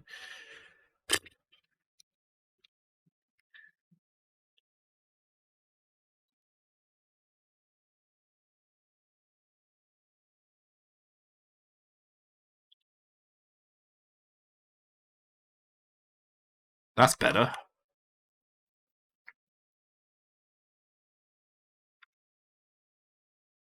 Yeah, because they stop rendering when they get down here. So as long as you don't put them in FF, then it's fine.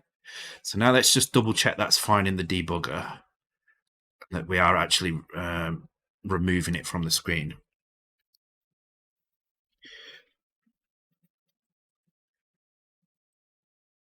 Can you OR directly with FF the content of the address? Well, you still have to load FF and OR it with the address. It would take the same amount of cycles. Unfortunately, we don't have the same, like in. Well, you could do. No, it wouldn't matter. It wouldn't matter at all. The value, you still have to load FF into the accumulator to OR it with the memory the value in the memory location. So it would just be the same number of cycles. It'd be interesting to do though, because it would just be fun to see a different command instead of just load all the time.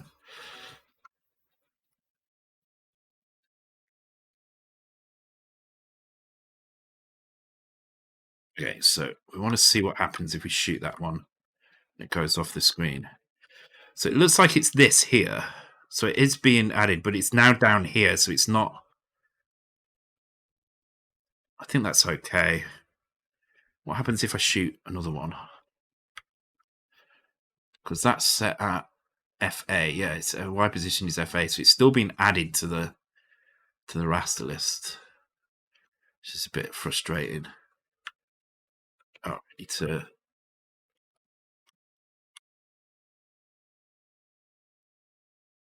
And FA. Yeah, I mean it's just adding extra sprites down here.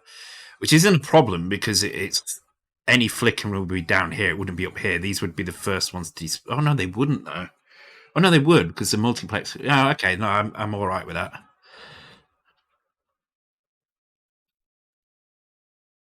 The problem is they're only just off screen. A screen shake here, and you would see them because I wasn't. Yeah. Okay. So, what about if I go right up to the edge like that?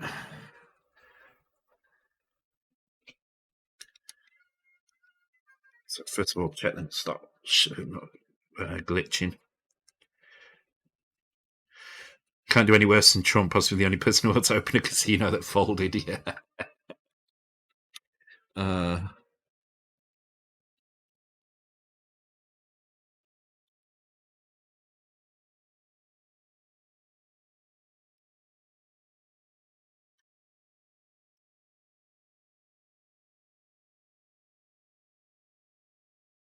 Keep trying to shoot them ones there and forgetting they're not going to do anything until the persistence data is set up. Okay, so does that make them flicker when they go down? It's only if it's set to FF that they flicker.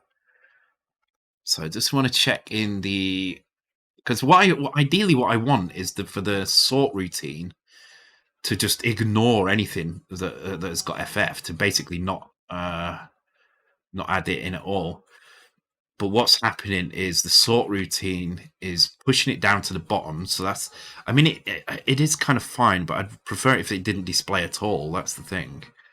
I mean, I guess what I could do in the clear,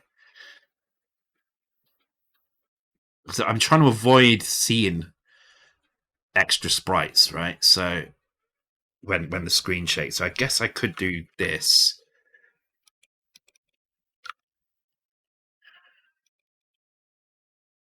Then they're definitely going to be off screen then, and not visible, no matter how the screen shakes. Let's go with that. That'll do, I think. If I see flickering elsewhere, I might have to come back and make some changes to this, but I think this is kind of all right. All right, let's take a look at explosions now. Okay, so now we're actually removing things from the screen. We can start to make things explode. Now, we've already done explosions already with the Robotron things. So we can have a look at the Robotron and how that works and use that code to, and we do it with these as well. We do it with pretty much everything that explodes, really. You can see at the moment they're just being removed.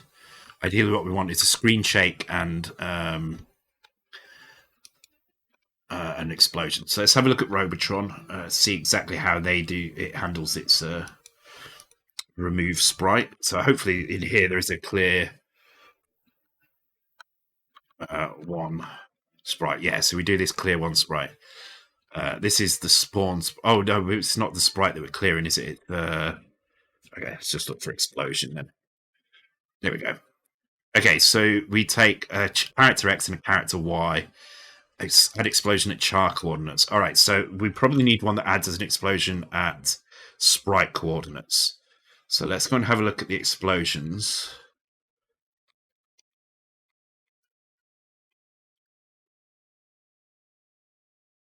Oh, we do have add explosion at sprite coordinates. And that is X, AX. Okay. Just copy that. So we need to do that before we call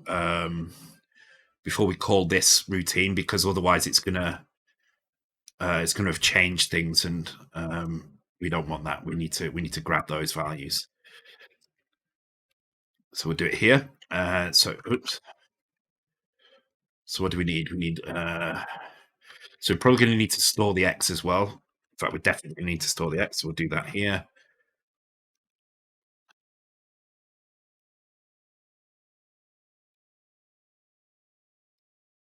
Because we need the X. Is that right? We do need the X again, don't we, when it loops? Let's go back to the loop. Yeah, because we have the X here. Okay, so we definitely need it. Okay, so we do that, and so then what we need to do is load the X and Y first. So we'll grab the accumulator with X and Y. So X is, let's do the Y first. So data dot Y pos, comma, X. All right.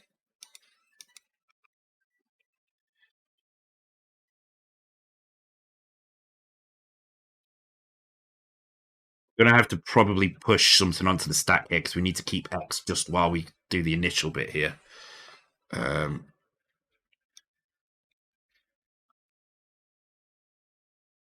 hang on, what's going on here?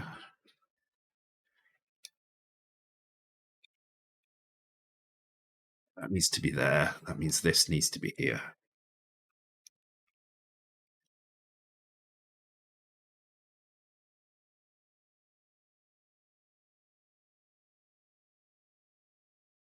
So we're going to have to grab the X pos and we're just going to have to push that onto the stack first.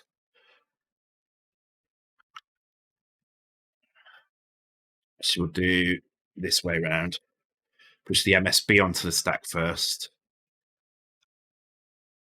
And then grab the X pos, transfer that to the X register and pull.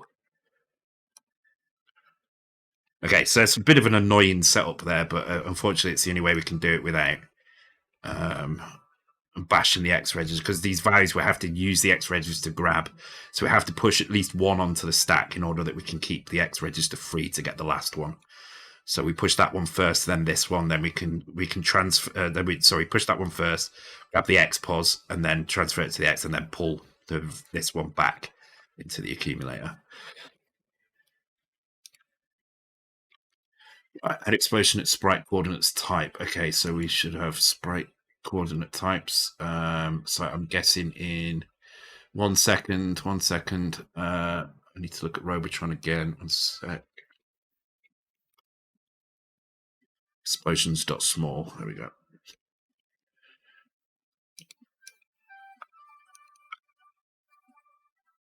344. Listen, bugger. What? Was that another spam? Hey. Does Clear One Sprite also need the X? I don't think it does. No, just the Y.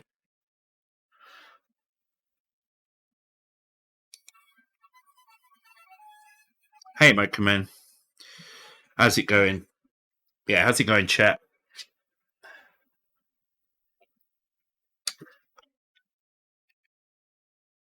I don't know if I had 1 or 2 tablets. I didn't think. I might have only taken 1 by mistake. Whatever. Never mind.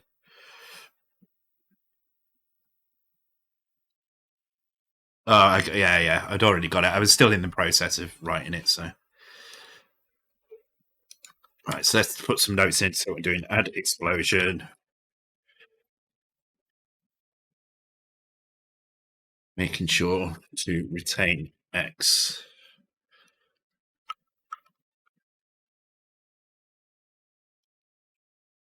But let's put that in there, and then it's okay. So we know that we're using it there. So we don't need to do any of this. And then this is called clear sprite to remove enemy.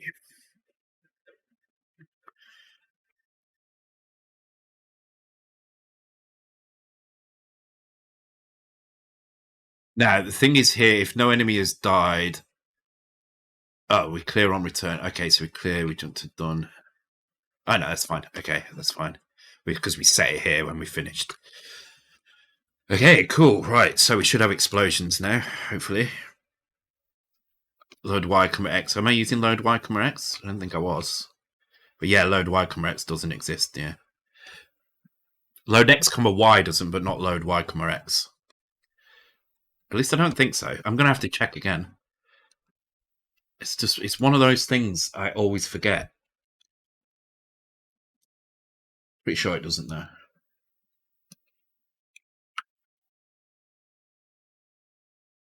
Load Y. Yeah. Oh, we do have load Y, comma X. Yeah. Okay. Oh, it's store Y, comma X. You don't have. So you have store X, comma Y. No, you don't have store X, comma Y. So stores don't have indexed. But okay. See, I never remember that every time. All right, let's clear that up. I'll give you 5 points for that, Nicomo, because it's a nice, clearer bit of code. I do need a little alert for that. So in that case, I could do that instead.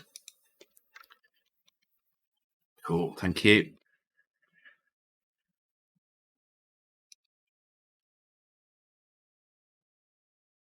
I always just assume you can't do it that way round, and it's not.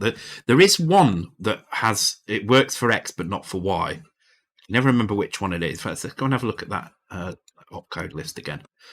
There is one of them that has it in one column but not in the other. It's not that. It's not store. Is it one of these? Decrease, comma X, but no decrease, comma Y. Increase, comma X. I thought it was that. Or is it compare X? No. I don't know. I'm going mad. I swear there was one that did this. Like you could do it one way but not the other. It might be. Oh, is it? No, it's not store X. Store X. 0 page, comma Y. X, comma Y. Store Y. 0 page, comma X. Store Y. Oh yeah, it's store. Look, there's no store Y, comma X. Oh no, there's no store X, comma Y either. All right, never mind.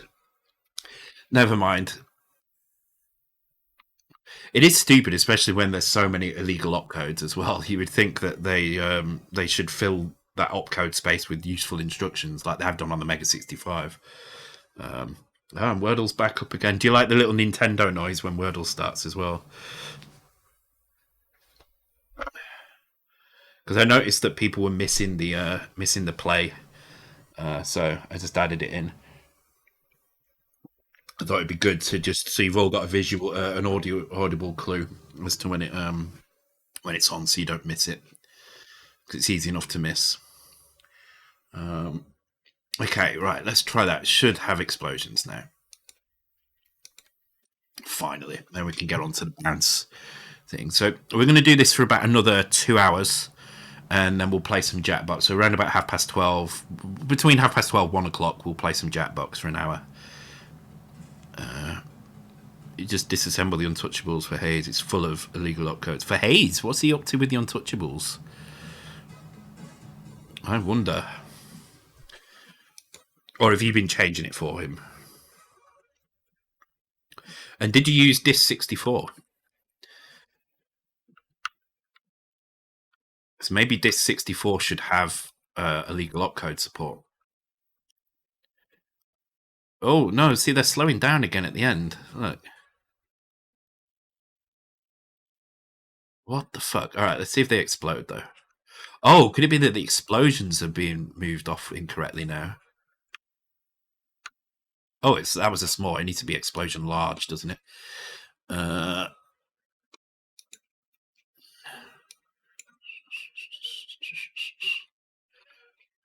There we go. It's just explosions large. All right, so I want to check what happens when an explosion is removed. Update, blah, blah, blah.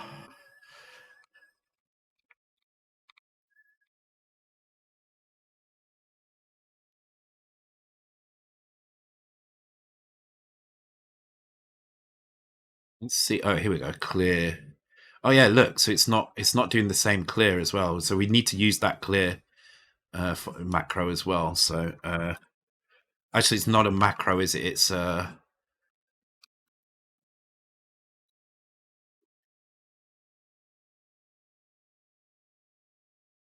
the index needs to be in Y. Currently, the index is in Y, but we need to restore X. You can see X is here. Actually, we don't need to restore X because that is already that's not being used by this function. So it should be enough to do that and get rid of this. I should get rid of that. I think what it is because the explosion. Yeah, so I've been inconsistent with using this method. That's the problem.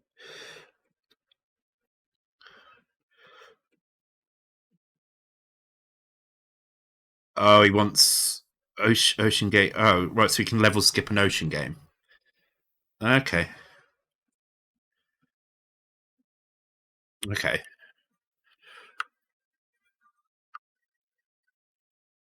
Oh, they still slowed down though. Look.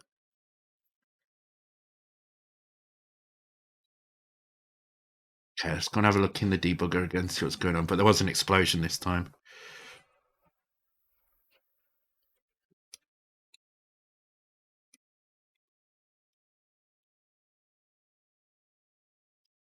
We haven't had any words with 2 letters in yet, because I spent a lot of time getting that right as well.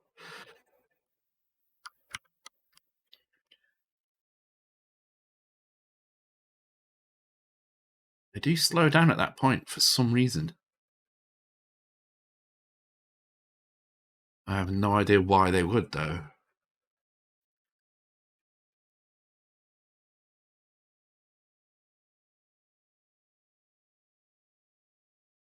What is going on at this point which slows them down? That's what I don't get. Oh, wait a minute. Is the IRQ starting here? Is the sort happening? Let me see where the sort's happening. It could just be a weird sort thing.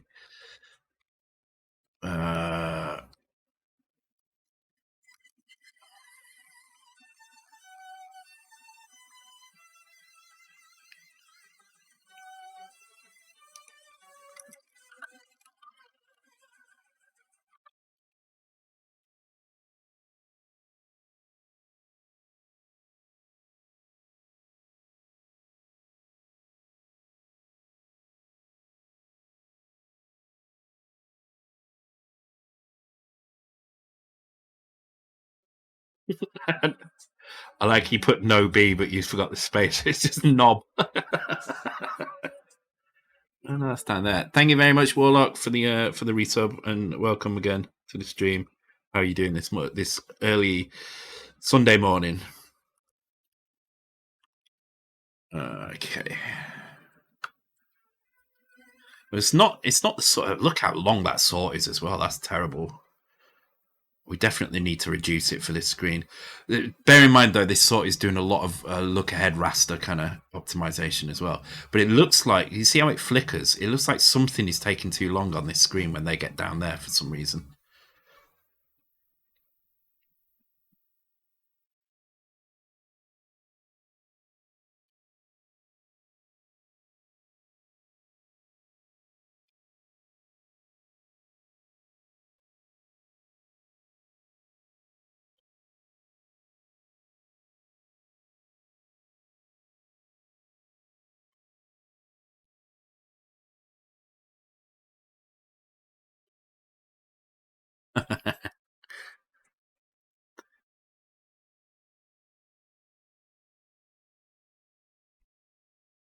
Is it when they're on the same level as the player? No, it seems to be just about here for some reason. A bit higher. It does seem to be when they're level with the fans, but it should have nothing to do with the fans. That's the weird thing. There's no sprites in those fans at all.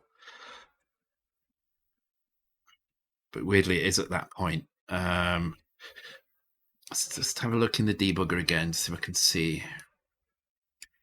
I thought it would fix this, but it doesn't look like it has worked.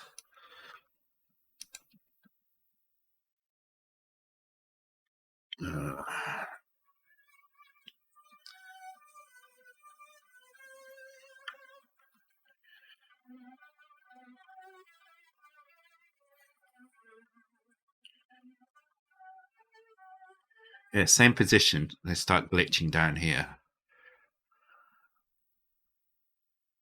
Oh wait, no. There's the border change. Okay. So what have we got? We've got a mask over here. That's always going to be there. That doesn't disappear. That just gets sent off screen. And they get to that point and they go really slow. Which should imply the values are not being updated. Or they're not, the sort is...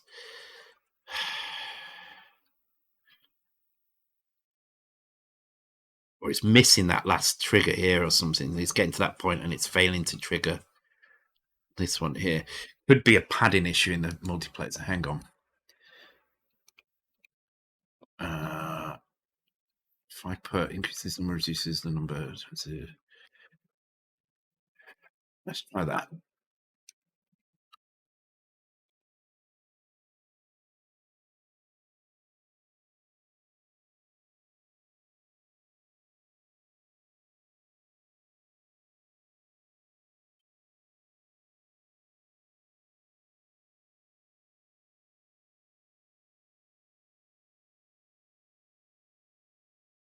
It's only when they've been removed. It's only when a sprite's been removed from the screen that it does this.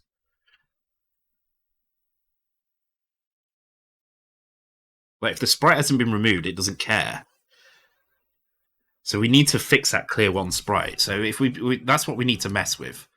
So let's just undo that change. It's this that we need to change. We need to make this work properly. So if we just send it over to that side of the screen and don't change its Y position or its raster position, what happens? But see, this isn't ideal because this means you're just moving stuff to the edge of the screen. And if you kill everything in the same spot, you've then got loads of sprites at that edge of the screen.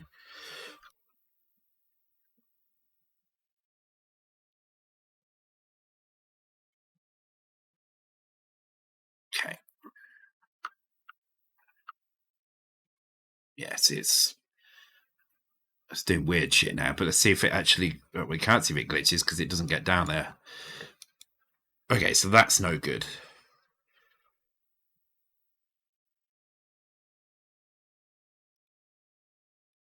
Setting it to FF is no good as well because that causes a glitch as well.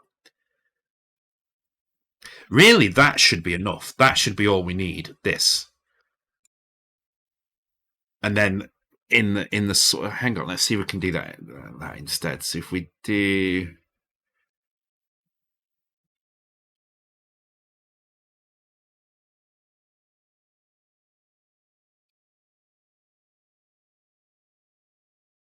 This sorts them all and then works out the rasters down here.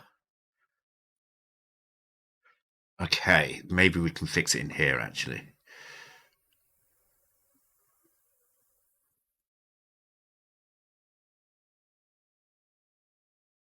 Around line 190, use lax. Yeah, that's a good point. Is there a reason why I don't here? Do you know what? That's a really, because that's an optimization to the freaking. Yeah, I'm gonna do that actually. Shit, I haven't got. Do I have this already? I thought I had this set up. No, I don't. Can someone tell me what the opcode byte is for that?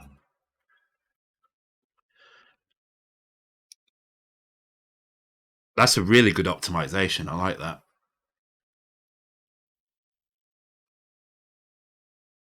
Is there a reason it needs to be? Yeah, so you need to start there. I'm going to give you 10 points for that because that's a good one. Steps, because that's not just an optimization. That's an optimization in one of the slowest parts of the entire thing. So thank you for that. B3. Okay, let me just. Are you sure? B3. Because you said B3 and then you said wait. So now I'm confused. No, it's AB according to this. Let me just check. Highly unstable, results are not predictable on some machines. It's fine on the C64 though. We know that. So you've got to be careful with these things because they can put you off using them. But you've got to understand that for the C64, lax is perfectly fine. It's used in so many things. Some of them are very unstable on the C64. Some of them are unstable on the NES. So it just depends on which machine you're looking at. But the C64, all C64s can do lax, no problem. AB, okay. Okay, in that case, let's make a lax command. So let's do this in. I can never remember how to do sudo commands. I'll go and have a look that up in a second. Let's do it in here in macros.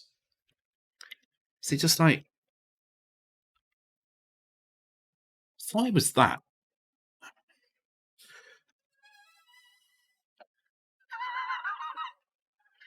Oh, Microman. What, over 24? I like confusing people who don't know the difference between hex or whatever, and just reading the hex values out, but reading the hex, but reading it in decimal, like speaking it out in decimal. Kisam sudo commands. So I did this a lot of this for. I've been clicking these a lot because you can just earn money on Brave by clicking them. So I've been doing it a lot.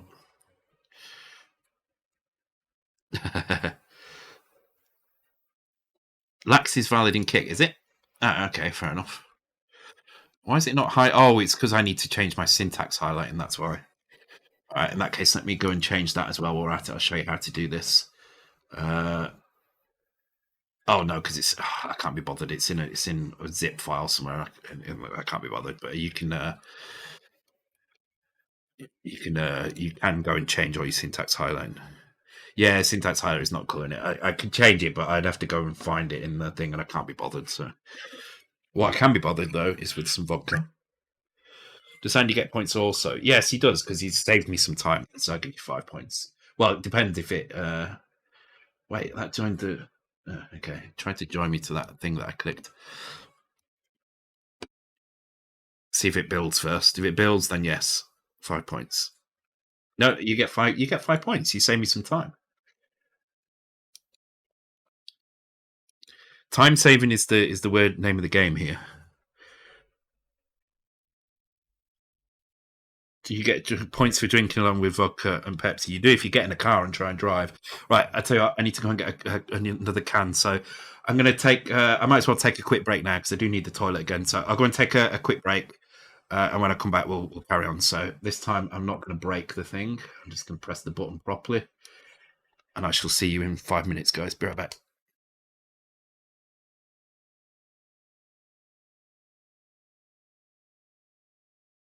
Right, I've pressed the buttons correctly this time. Got nice cold raspberry lemonade.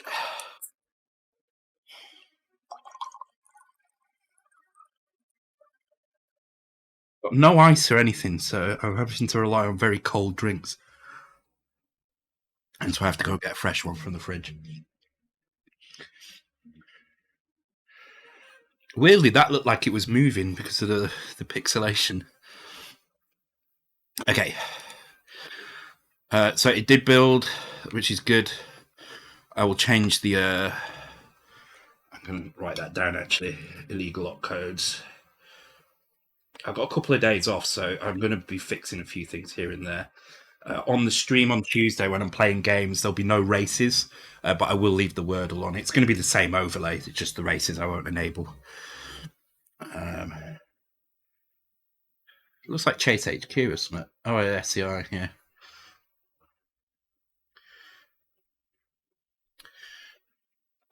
Okay, right. So well, that's going to speed up slightly. I don't know how often that gets called, but it does. Wait, does it?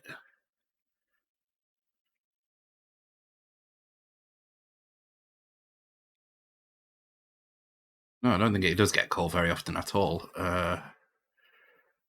So maybe Steps hasn't saved me that much, but you saved me a couple of cycles. Yeah, it doesn't get called again. Okay, so what I want to do is I want to sort the list. It's still a 10-pointer because you've shaved some cycles off the off the multiplexer, which is supposed to be optimal. Oh wait, you can do what? Oh, because this is 0 page.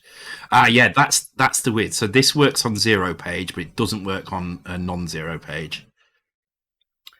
Okay, so once we've sorted everything, thank you very much for the bits.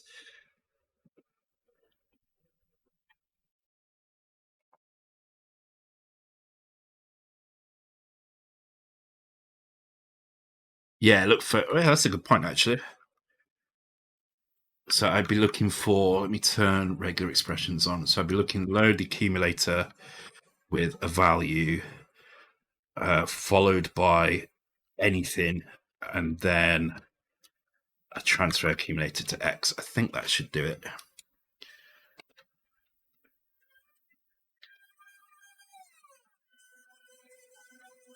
Well, that didn't work at all, did it?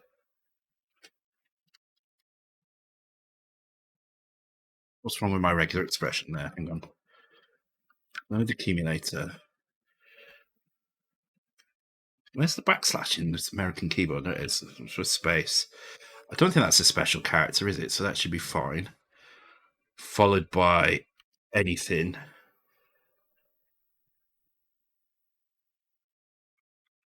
Yeah, it should be. It should be that is what it should find. In fact, let me just put that back, see if it finds it.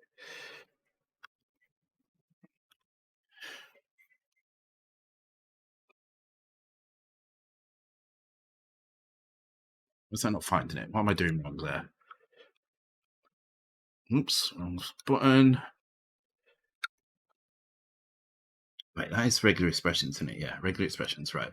Find, load the accumulator, any space, and then that, then anything. Well, why is it not finding? What? Maybe not, but it's still finding stuff. That's the thing. That's what I'm confused by. Anything multiple times. Oh, does this need to be? Is it like that? Maybe I need to do. Hang on.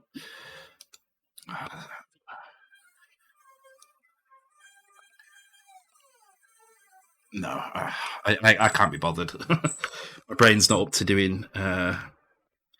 Oh yeah, because it's fine. Oh yeah, no, you're right. You're right. Yeah. All right. Yeah, sorry, I was right the first time. Then that was the right thing. Then I thought I was right. I just couldn't understand why it was finding it. Oh yeah, I see. Yeah, anything and then okay. Yeah. Thanks, guys. Do I permit YouTube links here? My friend has been working on a Smash Bros. Clone for the C64. You might find it interesting. Yeah, it's already been posted on our channel, I think. If you join the Discord, if you're not already, Chelnov, I mean, feel free to drop it. I'm not going to click it myself, but if people want to go and have a look at Smash Brothers Clone, it looks really good actually. I was doing something similar a while back called Battle Blocks or something, but I never finished it. But if you're not already on the Discord, join the Discord. Feel free to kind of get your friend to join that and join it yourself. That's a good place to kind of share links and stuff. So,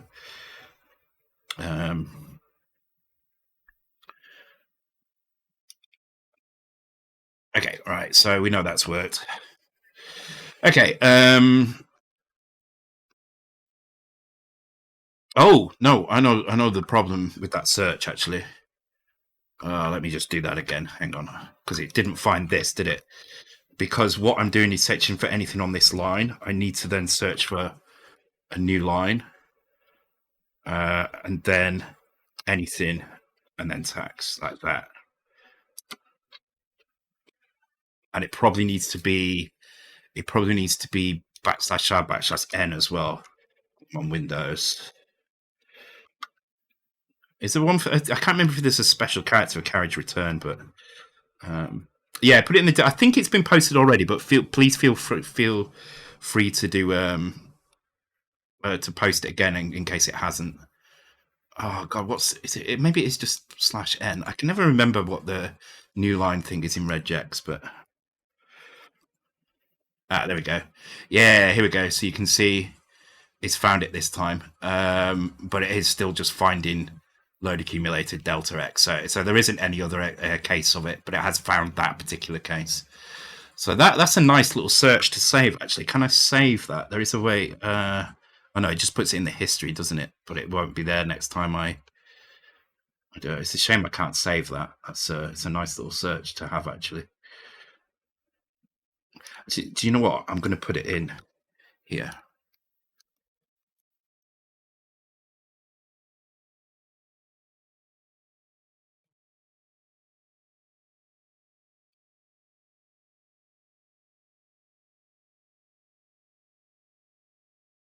That way, if I ever want to know, I can just find a version of that and do that. Yeah.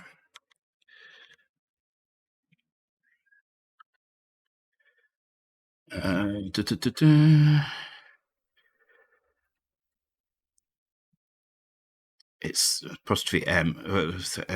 Oh, what for new line? Rejects, not rejects. What? What are you saying? Oh yeah, sorry. Not rejects. I see. Yeah.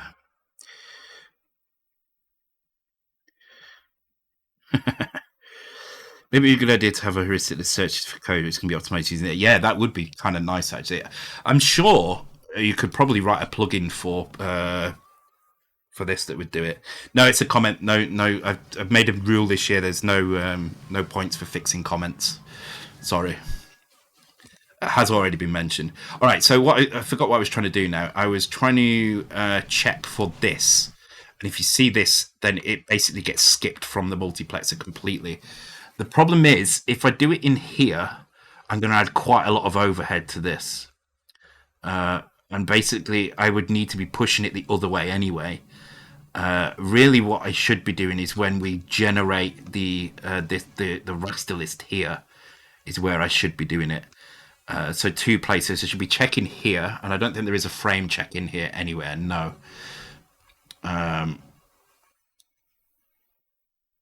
So next MSB check. I'm looking for any Y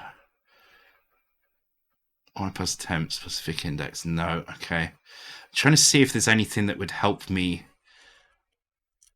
getting rid of the rasters here, but there isn't. So because the problem is this, what this is doing, this is going through, this is a massive unrolled loop, and each portion of the loop has a set vic index here, right?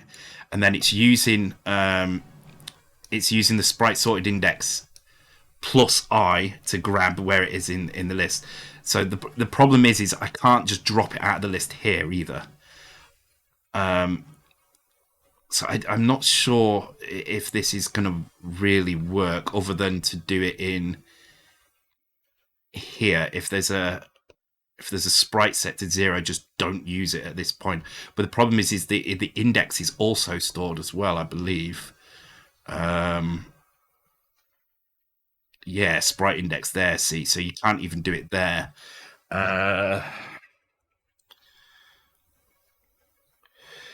So all you can really do is push sprites that are not being rendered anymore to the end of the list, which is why we were setting why we were doing this, why we were setting the YPOS and the raster to FF. That pushes them to the bottom of the sort. So when they're sorted, they get pushed all the way to the bottom of the list, and it does it instantly because it sets the raster as well. Could it be that it's setting the raster? Maybe I don't need to set the raster. I just need to push it off screen like that. And then that way I don't even need to set the frame. So if I don't set the frame, I just set that instead. That pushes it to the bottom of this list, which means when it's sorted, it's now at the bottom of the list. Then when we go through, it means we don't need to change the sort then. The sort can stay the same.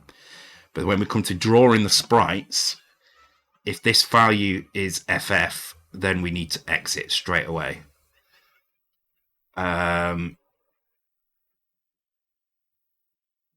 So this is drawing the 2 sprites. This is sprite 0 and 1. So this is why it's doing that. And then it jumps into the multiplexer. So the multiplexer starts here. And again, we're not changing anything in here. So all we need to do is start at this point. So if we get into this position and the frame is 0, then we don't want to do anything. So we want to basically skip this sprite completely and not display it. But then that loses. It's still going to be using that index. So that's the problem. No, it's not. It's not, is it? It's going to be. No, it's going to be finished at this point. So can I move this? Let's have a look. Right. So we've got the Y register. Where is that set? That's set here. So I can do it here.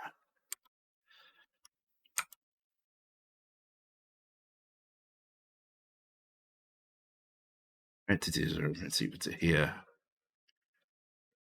So there should be an exit somewhere. There should be one that exits out of this completely. It's this, isn't it? RTS. So let's have a look. Draw sprites up to next raster. So we get the sprite index, blah, blah, blah.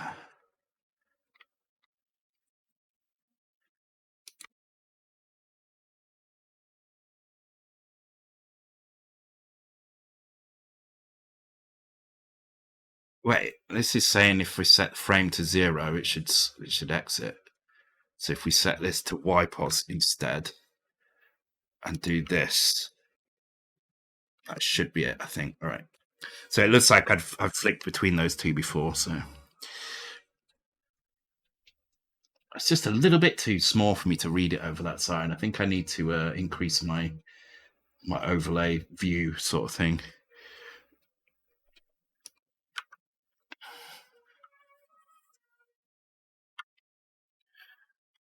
Actually, that sprite sort does seem a little bit smaller for some reason. Right, here we go. I've killed one, so let's see what happens. Boom, fixed. Yeah, fixed. Awesome.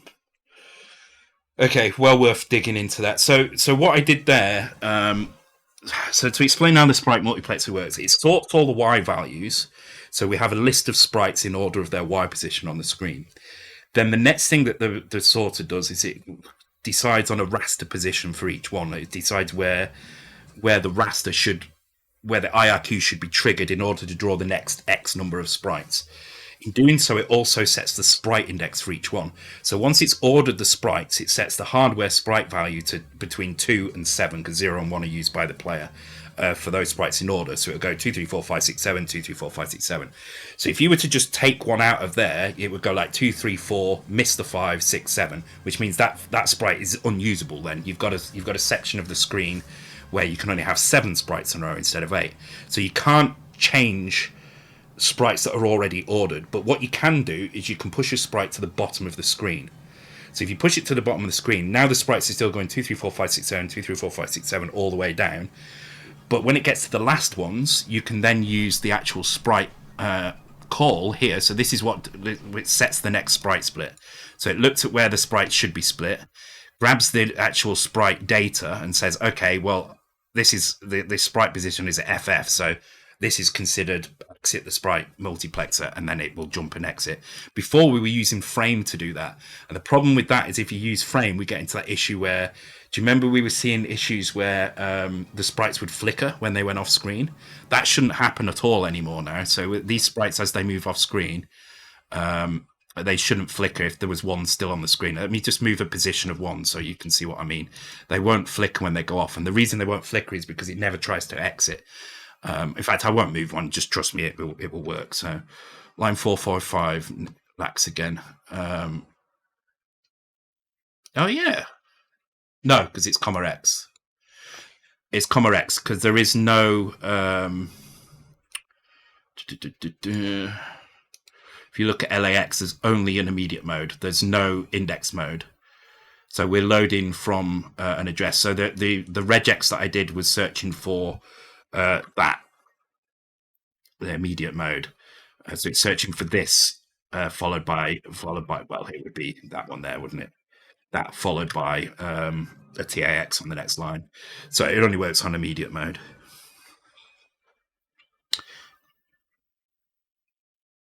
But saying that, there are some opcodes that do work like that. So, and that's really useful sometimes. So, for instance, which is the one that's really useful like that? There's one that does an indexed. I can never remember which one it is that we use. Oh no, there is an LAX here as well. No, it does. It does have LAX, but not comma X, unfortunately. But there is an LAX comma Y.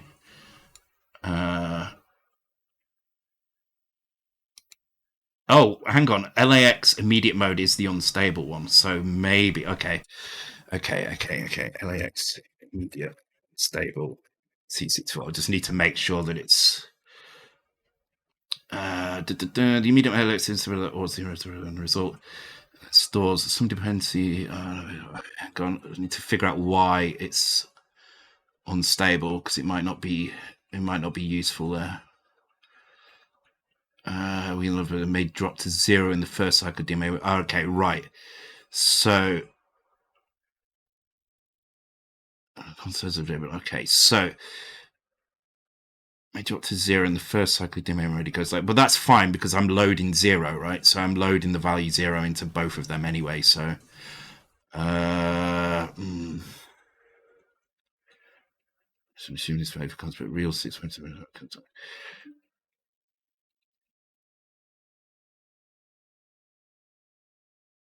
Just trying to work out if it's safe to use or not. I need to have a look a bit more. So this might be one case where it's not actually safe to use. LAX is unstable on the C128. All right, yeah, I'm going to turn it off then. Don't want it to be unstable on the CC4 on the C128. So you've gained points there for highlighting the issue, but unfortunately we're going to revert it. It's lucky actually that it is only at the beginning of that thing and not in the main loop, because I would be trying to find a way to use it. I'm still going to leave that comment there. And put, unfortunately,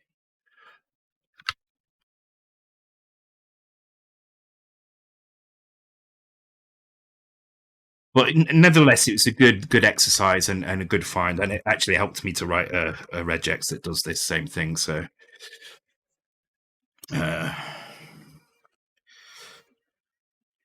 yeah, LAX, comma X would be really strange. But one of the really useful things about LAX is that you can do LAX, comma Y. So you can load the accumulator, comma Y, and I think you can do stuff that you can't. Yes, you can do load X, comma Y. So if you wanted to do load X, comma Y, you could do LAX, comma Y, because you can't do load X, comma Y. Oh no, you can do load X, comma Y. Which is the one that you can't do? Load X. Oh fuck, I'm getting confused. But there are certain ways you can use this that make it really really useful. Oh no, zero page. That's it. You can do indirect zero page addressing. So you can do. So we're used to using zero page index addressing like this, right? So like, I don't know, F0, comma Y. But you can't do that, unfortunately. But what you can do is you can do that. So if you do want to load X with a zero page address index with Y, you can do that if you don't mind wasting the accumulator. So, and I think that's used in some of the spiral code as well. So in some of the people's spiral code, they use that trick to save a byte or two.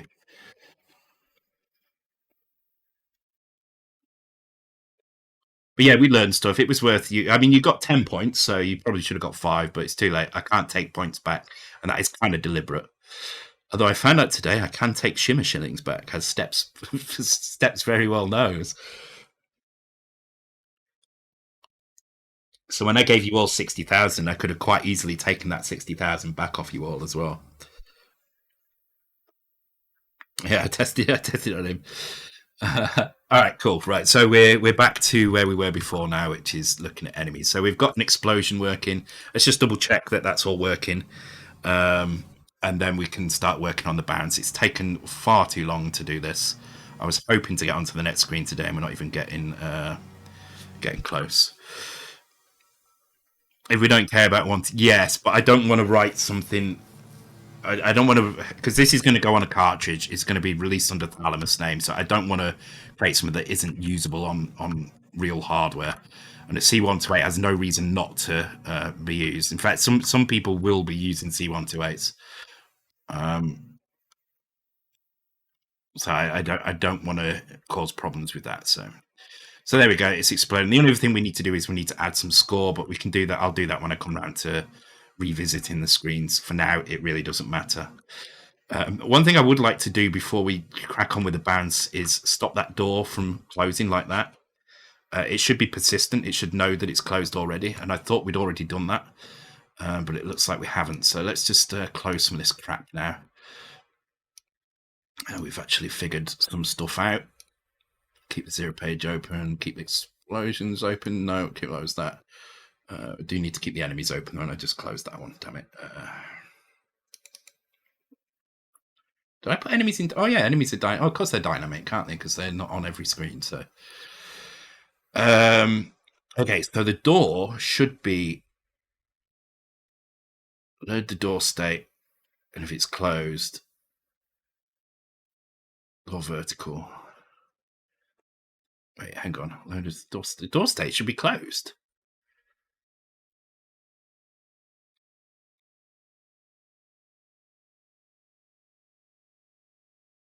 Entity script. What does the entity script do? Closed door. Okay, so it calls closed door, but it shouldn't do this more than once. So let's just put maybe it's not actually storing it in the door state or something. Oh no, it's not. Well, it's not, is it? It's storing it in the list. That's why. Okay. Yes, I know why. I know why this is a problem. So we need to set closed door, but then we need to take that value and store it in the door state. That's why. We've got to remember that the state and the actual object state are two different things. So the door always opens. Yeah, it's an 885 something over here. The door. So yeah, I saw it a few times, to be honest. I was thinking about it. Okay, right. It should be fine now, I think. So we should see the door close when the screen is started. But then the second time it should remain closed. So the first time we go in, the door will close. And then the second time we go in, it should still be closed. Yeah, okay, good. Okay, cool. Right, let's start making these bounce. So to make them bounce, we'll start by just doing the Y. We'll just make it so it goes down and then goes up if it hits something. So we can check the collision routines and everything. So we've already got the collision screen locations in place, right? So anytime we update this thing, we can check to see if it's hit something. So what we'll do is we won't check every location. We'll check locations depending on which direction we're moving in. So if we're moving if we're moving up and down, we'll check the bottom two. If we're moving left and right, we'll check the side two. So the most we'll ever be checking is 3. I'm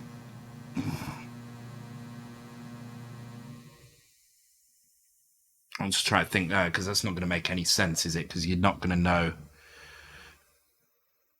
based on the delta which 3 to check without. You'd have to get the whole. Think about this.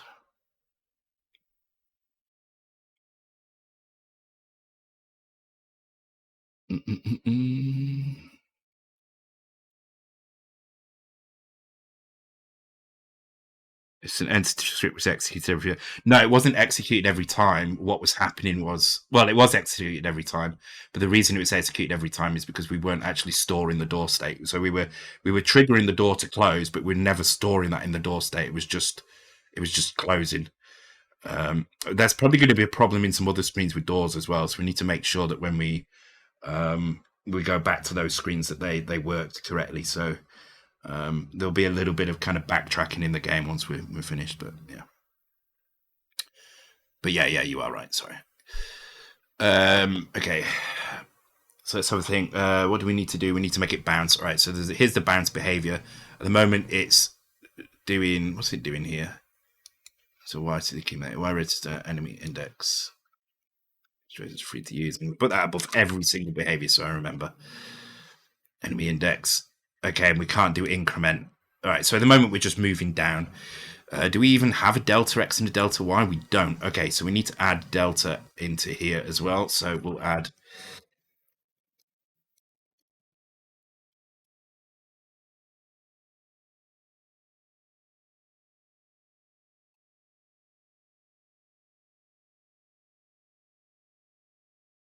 So we're going to have delta X and delta X fraction and delta Y and delta Y fraction. And I think I'm going to use that routine that posted for steps the other day just to show you it. Because I like how compact it is. It's nice. Even if it is sometimes faster and sometimes slower than my usual method, but it's only like a cycle either side, so it kind of balances out. My mama was an English teacher. I know how to use correct English, but sometimes I just don't feel it, and I ain't got to. yeah. Oh my god, I did the exact. Oh dear. NBA superstar Michael Jordan was originally cut from his high school basketball team. Oh my god, imagine. And cats lose almost as much fluid in the saliva while grooming themselves as they do through urination. Wow. I never want to stroke my cat ever again. That's gross. Okay, so we've got delta values now. So let's start by we're probably going to need a macro to add these deltas in, right? So initial kind of directions. So if we have a look at our screen, we don't have that at the moment. So what we'll do is we'll create a function for this. So add enemy delta, and we'll just add some values into here, basically. So for now we'll have 0 on the x. We're going to supply it 3 nibbles like that, and we'll have let's do a really slow movement so we can test the delta. We'll do it like that, and we'll do this one at a slightly different speed. So we'll get the movement at all different speeds, and then we can see that it's working.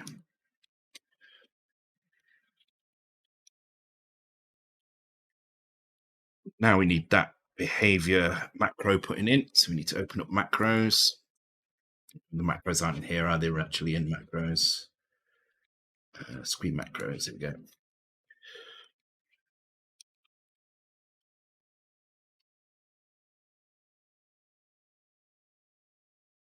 Enemy index X, Y, right. There isn't really a quicker way of doing this. It's not going to save any bytes if we make a function call. We've got to load these values anyway. So we're going to load the lower byte of X. Let's call it dx and dy for delta X or difference X. So dx, and we'll store that at. Let's copy this because it's pretty much the same. Offset is not needed. We just need plus enemy index here. There we go. Plus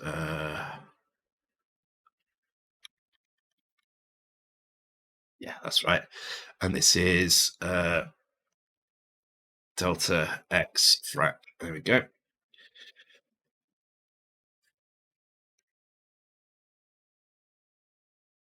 Becomes delta X, and that becomes delta Y frac, and that becomes delta Y. That becomes dy. Becomes dy. Oops. Dy lower. Right, there we go. So this is adding the enemy delta for those things. Hey, Paul.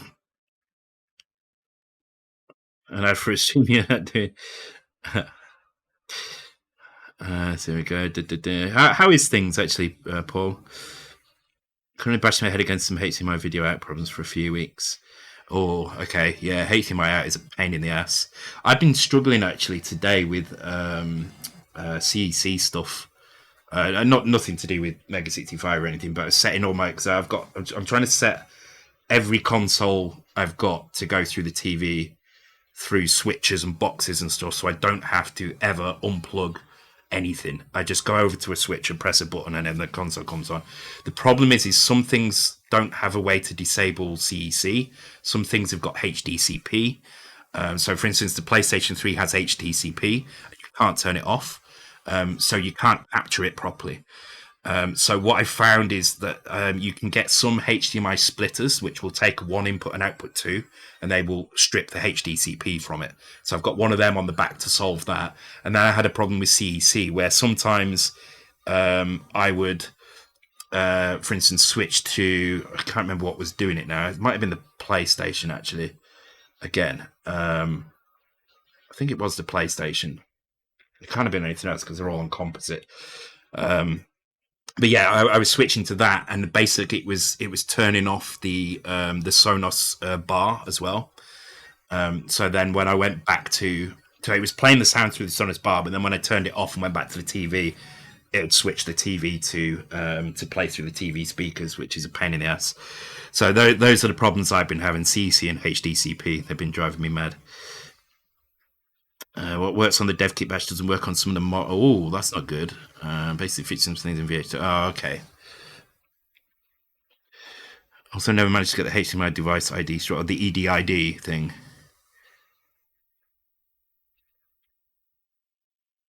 Oh, okay.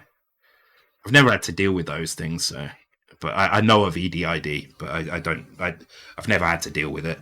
I've got a button on my Switch that lets me turn it on or off. So, because I think some things rely on the EDID to I think it can be closely related to the HDCP stuff as well. So I think EDID and HDCP can be used together to kind of to prevent things from to running. But I can turn the EDID off on the HDMI, and it will make certain things work better sometimes. So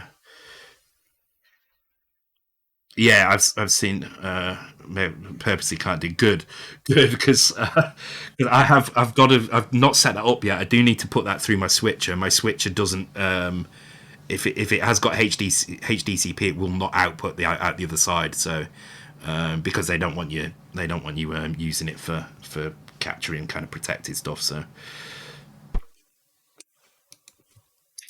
you wouldn't want it though anyway, would you? Really? I mean, nobody's going to be using Mega 65 to play copyrighted content on it, I guess, and then stream it for whatever reason, capture it. It's not like you can. It's not like you use the Mega 65 as a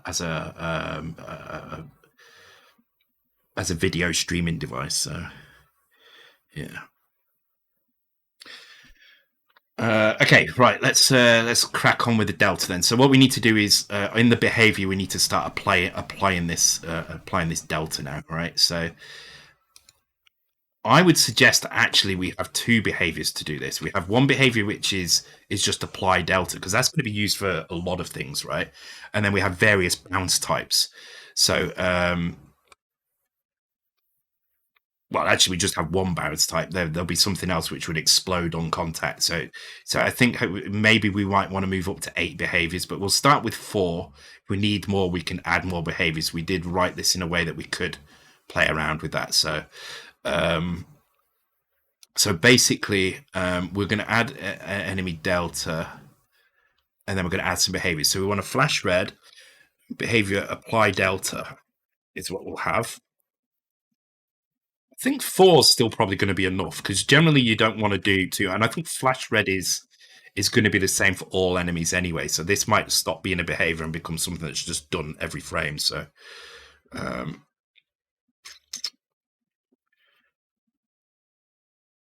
if FPGA is probably big enough to implement a video decoder on the 100-bit, or then you would run into some crazy problems with copyright. It's probably best not to supply that anyway out of the box. But if somebody wants to do it, then did you get it again? How many times have you? I'm interested to know how many times you've won or lost tonight because you seem to be getting it every time in 5. I took 1 off to make it harder, and you still seem to be getting it. So, do I need to decrease the timer a little bit to like 10 minutes instead, make it trickier? I think you've got it every time. It's fine. I mean, it's not going to be Wordle all the time, so. Oh,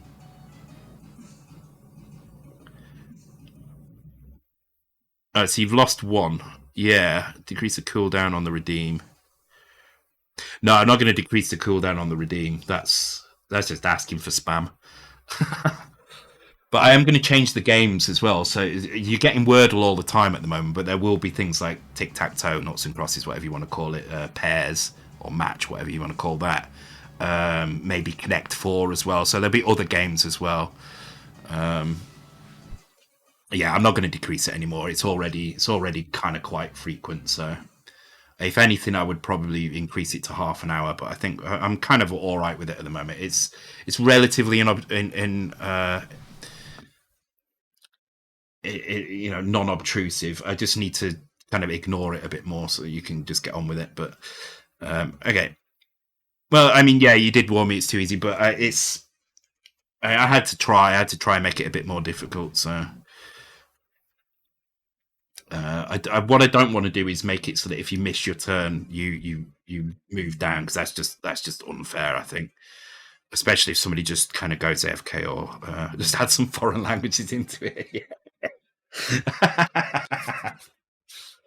Yeah, that's not a bad idea. Or just some crazy acronyms. I'm going to go through all 5-letter acronyms in the world and put them in.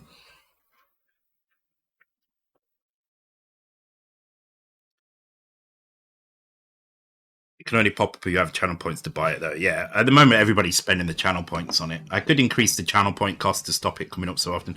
It's not too bad, I don't think. You can ignore it if you want to.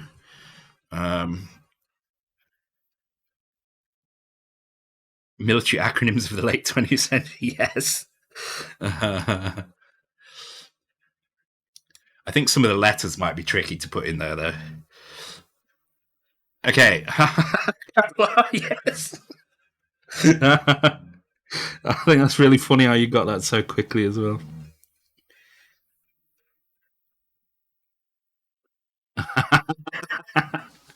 uh, okay, right. So we need to create new behavior, apply delta. And let's do that in enemies. Let's go down. I'm being really, really slow at this tonight, but we've solved a few kind of nice, kind of long-standing issues like that. Let's copy that actually. Oops. The the multiplexer thing was a long-standing issue and would have caused kind of continuous issues throughout. So I think it's kind of 45, 40, 46, and 50. Why do I do that twice? Let's have a look. In here.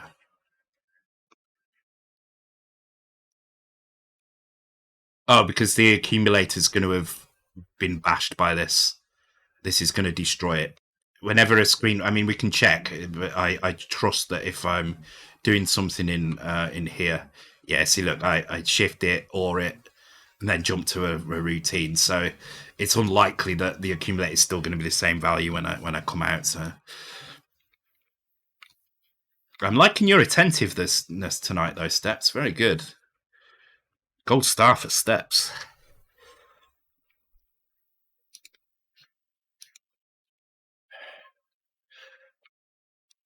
He's spotting a lot. It's good. I like it. Right. Okay.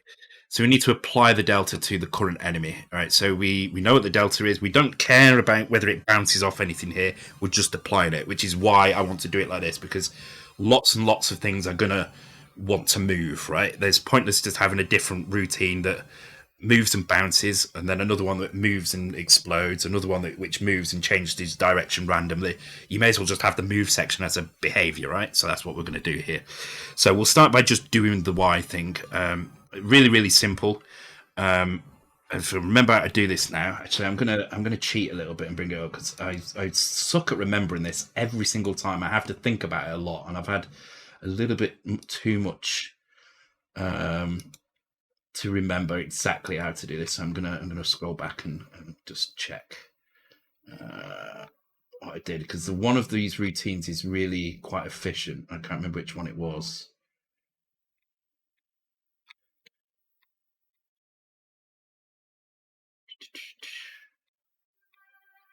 Yeah, that one. Okay. Wait, why does that still say? Yeah, that one. Okay. Okay, right. So what we do is we load our data dot delta y comma y, and then so to remember what. Okay, yeah. So then we decrease data dot y pos y. Can we do that? I think we can. I just need to check again. Probably can't. It's probably going to be one that you can't. Where is it? Decrease, decrease, decrease. You can't do it on that. Typical. All right. X is free to use.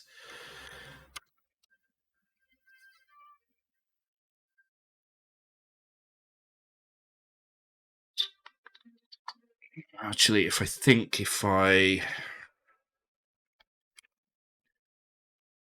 no, yeah. I'll tell you what we'll do.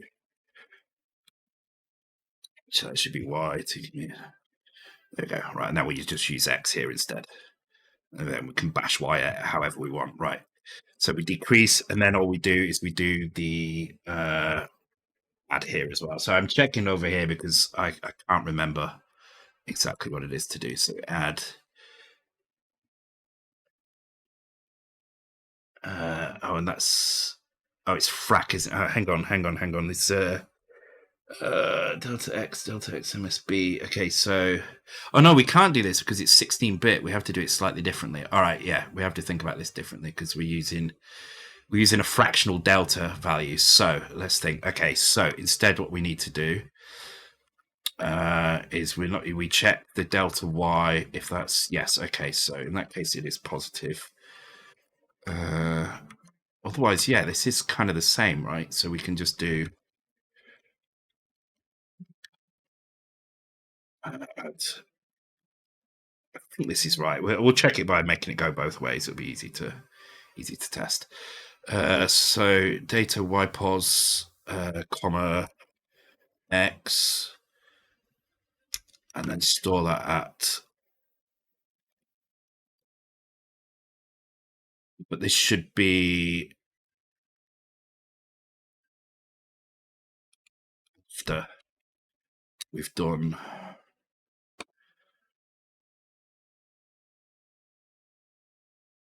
Oh, it's still going to be like that, isn't it? Yeah. Okay.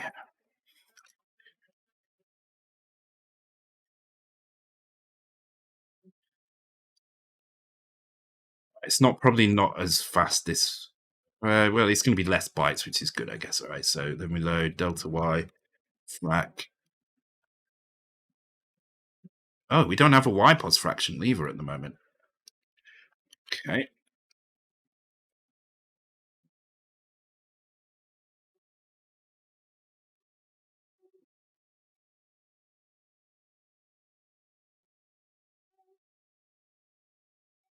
Oh my god, how many times have we heard Airwolf tonight? I feel like this is like the 5th time or something. Am I just kind of? I don't know. I feel like we've heard it too much already.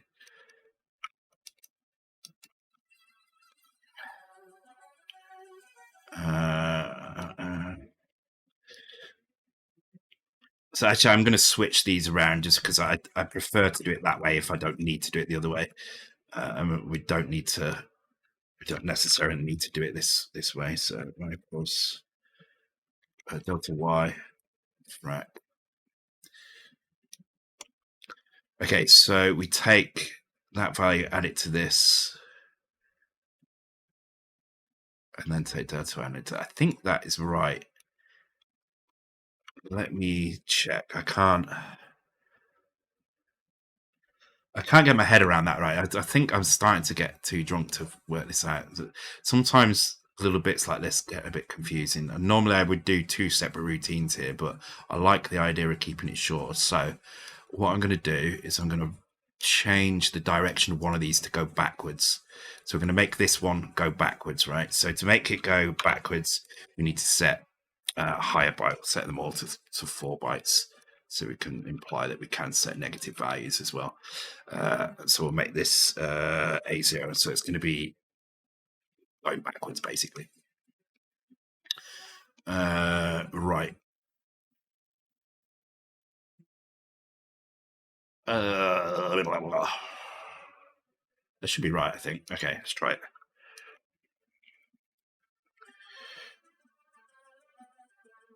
Too much. Shit, I put an RTS at the end of that. I don't think I did. It's also not loaded, so something's gone wrong.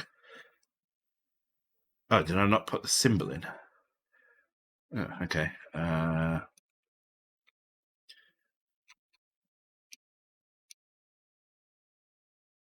did put the RTS in, but I didn't put pos in here. Okay.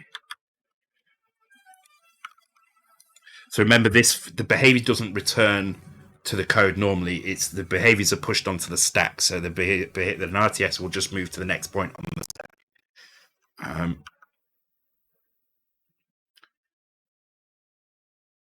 Okay, so hopefully we see them moving. No, they're not moving in different directions. In fact, that one's just moving down. Now I'm starting to doubt whether that code worked at all.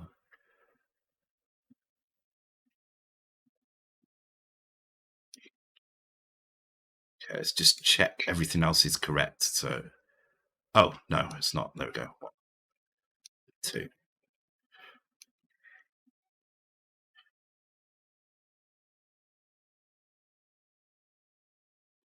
So about 45 minutes and we'll play some Jackbox. We'll just play an hour. We'll do some Fibbage and Murder Trivia Party. Unless there's another game we want to add in there, maybe. I've got to play Murder Trivia Party, though. That's a must. Yeah, there we go. It's going backwards now. Cool. Well, there is a bit of a flicker on it, though. I don't know why it flickered then. Let's have a look what happens when it comes past.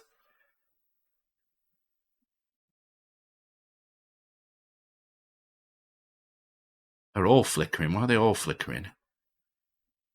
You see them flicker?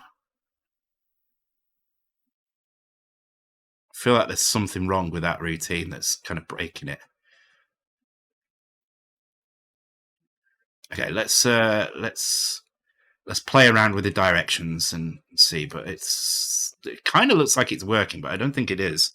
Let's make them move a bit faster.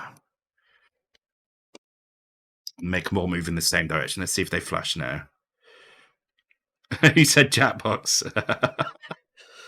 45 minutes, Zach, within 45 minutes, and then we'll be on it.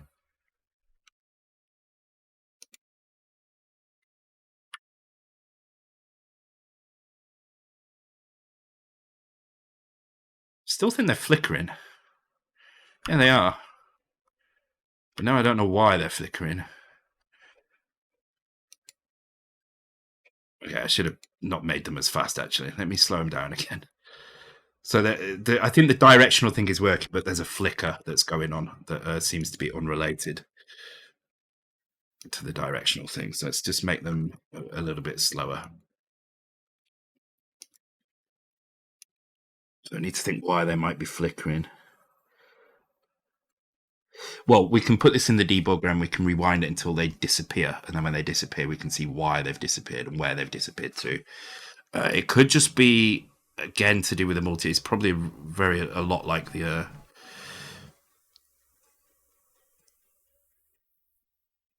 if you rename cart ASM to start up ASM, you can just... Oh, really? I did not know that. If that's true, that's a good one. Man, you are super helpful tonight. What's going on?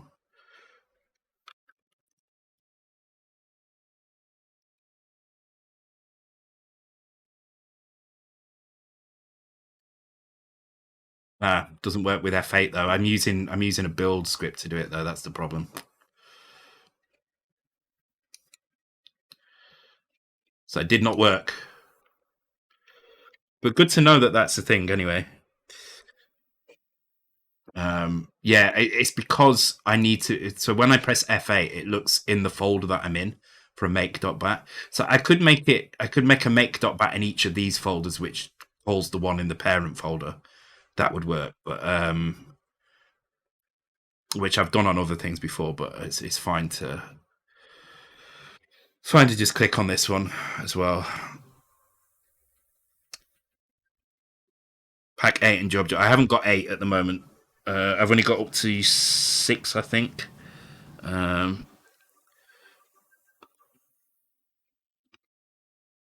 So if you can pick something from 1 to 6, I might have 7. I think I've only got 1 to 6. Right, let's watch these. So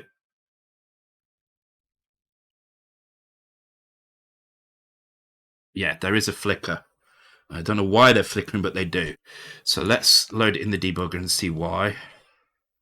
Also, they didn't seem to be flashing red and white either, did they? Wait a minute. Am I going mad, or did they not flash red and white?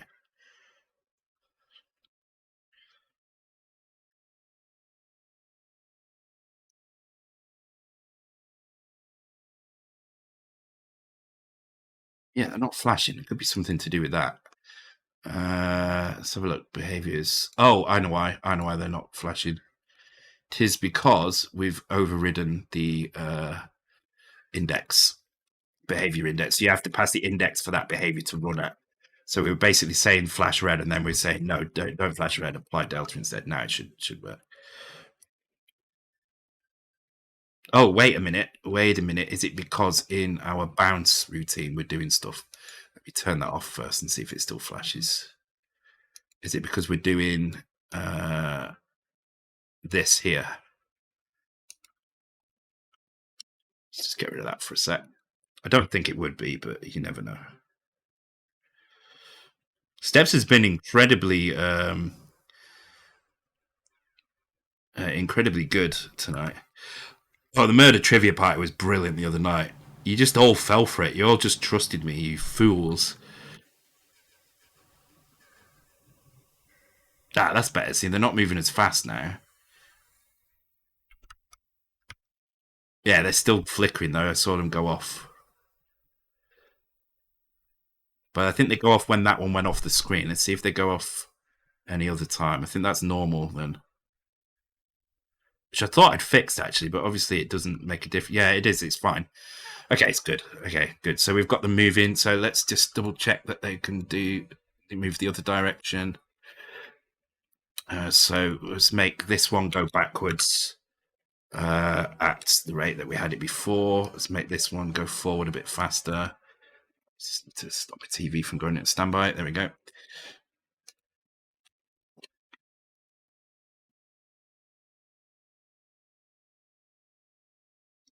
So in the game. Oh, you're doing another version of Guide Aquafin Home. Oh, you're making Guide. Ah, okay, cool. I really, really like that game. I do think it's probably one of the most original games I've seen in a while. I think it's a really, really clever idea. I like it. Are you doing? Are you doing? Are you doing like proper graphics for it? Are you going to keep with the kind of Petsky feel to it as well? I have to collect things. Oh, cool, man. Are you getting? You should get it published. Please get it published. Steps. I'd buy that in a heartbeat. I'd buy that in a heartbeat. Definitely. And it's such an original game. I think it could do really, really well.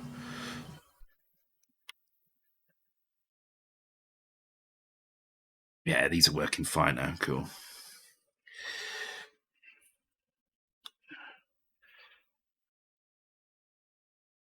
Oh, cool. Yeah, I think it's really good. I like it. It's impressive little game.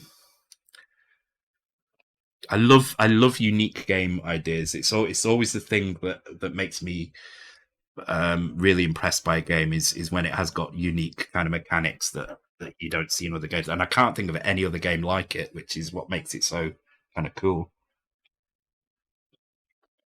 And I like that you've called the little guy Aquafin as well. Okay.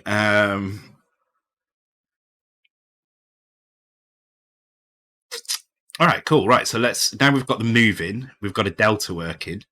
That behavior. We can have this behavior. So this is just a bounce behavior. So we'll start by just bouncing on the y direction, right? So don't need any of this anymore, but we do need the RTS at the end. Okay. So what are we going to do in the bounce? So we know where we are on the screen. We know that this is our position on the screen. Where is it? Here. This is our top left corner. And this is the top left corner rounded. So it's going to be, if you're in the bottom half of a character, is going to do the next character as your top left. If you're in the top half of the character, it's going to use that character. So it's kind of rounded, which is nicely useful for us. So what we're going to do is we're going to put this into 0 page. We're going to use this enemy temp screen vec the same way that we do here to basically set 0 page up so that we can then check some locations. So what we'll do is we'll work out which direction we're going in, and we'll check either the bottom or the top. So this behavior is going to be a little bit longer than most because it's going to have to do some checks in different directions. But what we'll do is we'll read some values and store them basically to be reused. So one thing we could do, because we already have this as part of our collision, we're checking collision on every frame, right? Every single frame we're checking against bullets, I believe. Yeah, here. So we're already checking these values. So what we could do is we could store these somewhere as well. So if we store these at let's call it oh, actually this is going to be for each enemy, isn't it? So we'd have to have 4 for each enemy. Okay, that makes it a little bit oh no, we can put it in the data. We can put it in the data. Okay, so let's create collide top left. And the reason why I want to do this is means we don't have to, when we do the collision checks, we don't have to do the bottom right. We don't have to do the lookup again. We can just use these, so we don't actually have to use the lookup. We can just read these values. It also means we can check combinations of these and without much overhead as well. So where's the collision? Here. So it's just an extra step in here, not a huge one really, to store that in the location. So, and this is check versus 4 locations now. I don't need to do 9. So this would be collide top left Y. And we're doing it before we do the and, so we have the actual full value that's in here. We're not interested in masking it at all. We want to get the full value. This is going to be bottom left. Oops. All right. Check versus 4 locations. Store.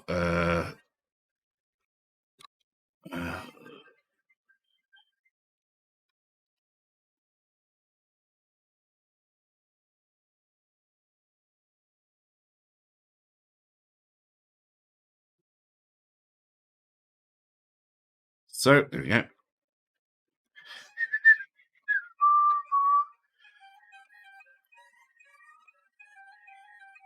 Oh, this looks okay. I'm just going to bring this over and see. Oh, okay. Oh, it's got to be. You've got to get this in 3, right?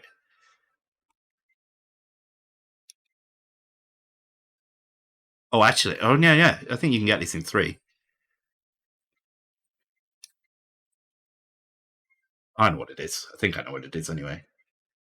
I might be wrong, but I think I know what it is.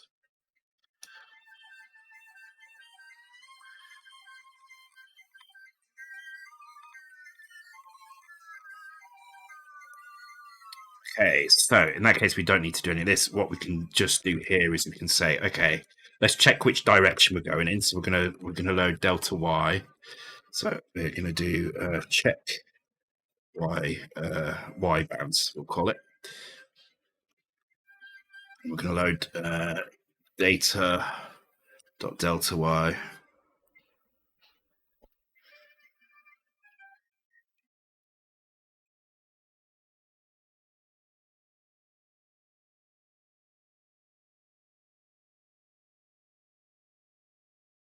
Actually, I didn't know what it was. I thought it was loved. So hovel is good.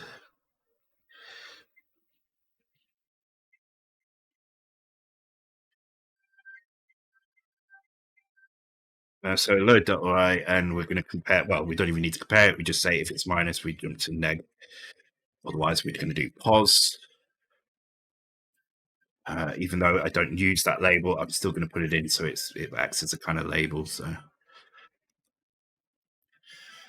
So if we're bouncing positive, then we just need to check the bottom 2. So we're going to load accumulator with data dot collide bottom left. And then what we're going to do is we're going to OR this. Oh, actually,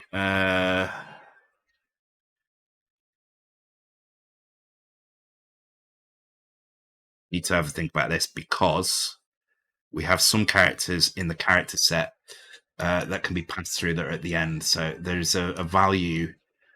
I'll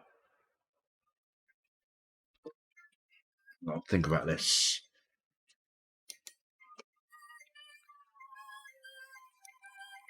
No, not that one. I want map based now. Yeah, so from here onwards, we shouldn't be bouncing off anything. We do need to, if we need to change direction if a bullet hits us, but we're already checking that collision anyway, so we don't need to worry about that. All of these things are passable. This is a decal, I think. Yeah, it is a decal. So everything below this is fair game. So that means we have anything below C0. So C0 is this. So anything below that. But the problem is that means that this white bit here can be on. So there's no. I'm trying to think of a way to mask it so that we only get things where.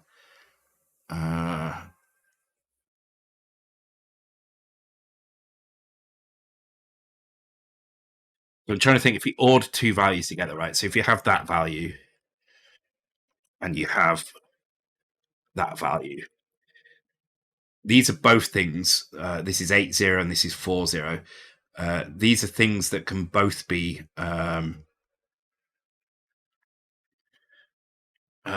passable. So you can't just all these together because then you would get C0. So that's no good.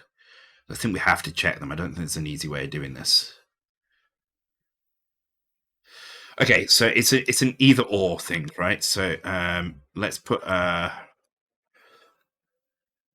bounce, and then let's put done.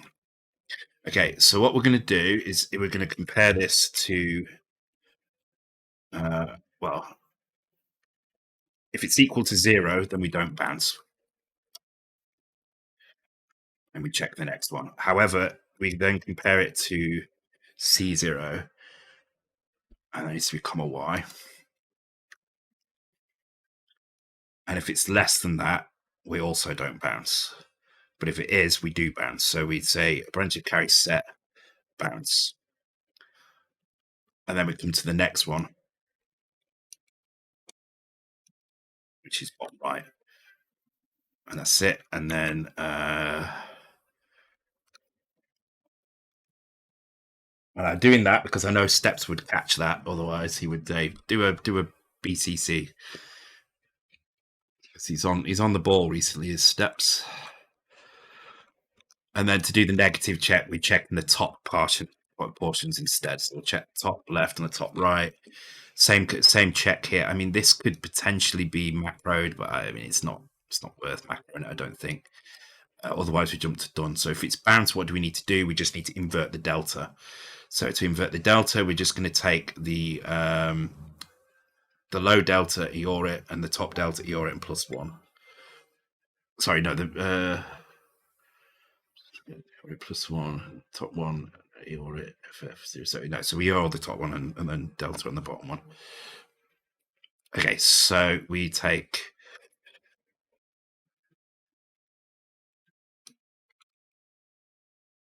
the top one, right, the most significant byte, we OR it with FF, and then we store it there. And then we take the fractional value, we OR it and add 1. We have to add 1 because whenever you do a negation, you're not actually negating when you do EORFF, you're just flipping bits. And because of the two complement system, you will still need to add 1 to the lowest byte in your value in order for it to work. Because if you EOR FF is -1. If you OR it, you get 0, which is fine for all the other bytes. But for the lowest byte, you need it to be -1, and you need it to go from -1 to 1. So you have to add 1. So if you're on FF, you EOR it, you get 0. You add 1, you get 1. If you're on 1, you EOR it, you get FE. You have to add 1 to get FF. So it's an unfortunate thing you have to do. Thankfully, the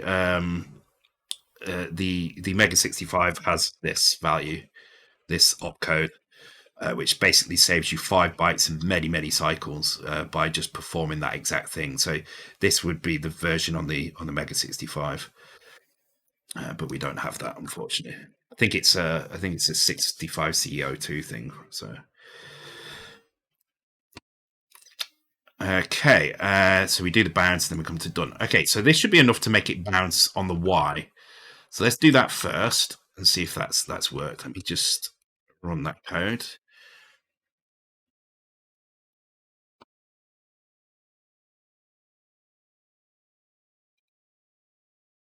Hopefully what we should see is things bouncing. Now, once we've got the X stuff in, we also need to deal with TRB and TSB. No, I'm on about negating a value using EORFF on 6510, but you don't need to do that. EORFF, clear carry bit, add 1, but on thing you can just do why not RTS instead of jump to done. That's a good point. We could do an RTS here, but we're going to do X as well in a minute as well. So actually on this one we do need to use done, but on the X down here we wouldn't. So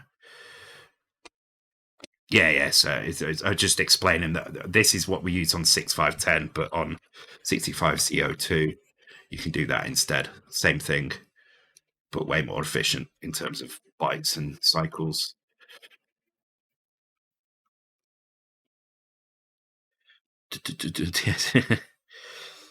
Yeah, so yeah, you're right. We probably could do an RTS here, but we are going to add X checks in as well. So we're just doing the Y one first, but we will add X in as well. But also, we also need to check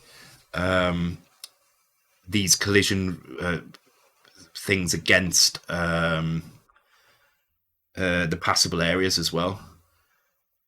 So what we need to do is probably have a function which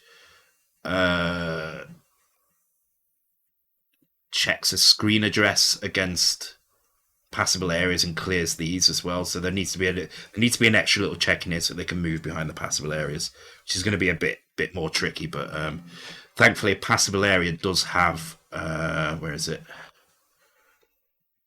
It is quite easy to work on this. We have an X and a Y, so we can use that to kind of to work out. I think, do we have X, Y? I don't think we have X, Y. We just have the screen position, don't we? We probably need to store the screen X and Y as well. But we have the X, Y, and a width and a height, so we can check all of these. Actually, do we have check? There might be a check in here for it already. Yeah, we do. So we do have a collision char. Okay, so we do have something to check. We might need to repurpose this a little bit, but we can check against all the passable areas, basically based on an X and a Y value. So that's kind of nice. So yeah, collision char X, collision char Y. So we just need to set those values. I need to check that they're not like persistent values. Like, are they just set before this? But yeah, should be fine. We're going to do about another 25 minutes and we'll do some Jackbox. So let's try and get this going. So hopefully this should be okay. Something's gone wrong. Line 450 enemies. Did I miss? Oh, I didn't do.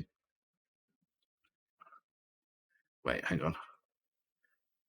What did I do wrong there? Hang on. Oh, I've done a few things wrong. Hang on.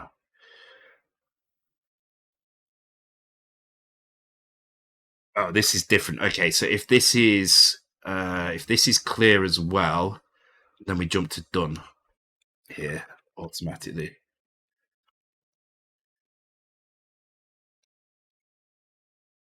So there are a few places where we need to jump to done anyway. It's just on the first one we jumped to here. It's just this is like all in the two collision checks together sort of thing.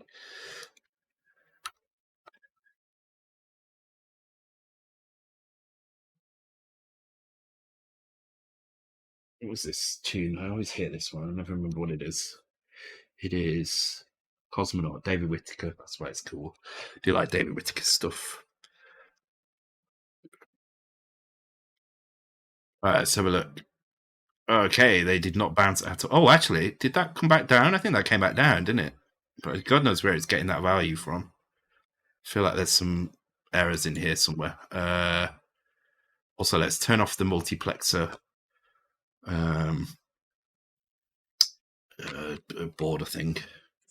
It's not needed anymore. So I'm kind of pleased with that multiplexer fix. That's been something that's kind of on and off been bugging me that there's something not quite right with the multiplexer, and now it seems to be better. I still think there's some way to optimize this. This unrolled loop is helpful, but it would be nice if I could unroll this as well. But then I keep looking at it and I can't find a decent way to unroll it. So I'm just kind of leaving it at the moment. It's because of the way it kind of advances some of the values. It's not that simple. But this, I like this bit. This bit's kind of cool because it sets the rasters up ahead of time, which means the actual time between things is pretty quick. The padding between them can be quite tight. For a general multiplex, it's kind of important.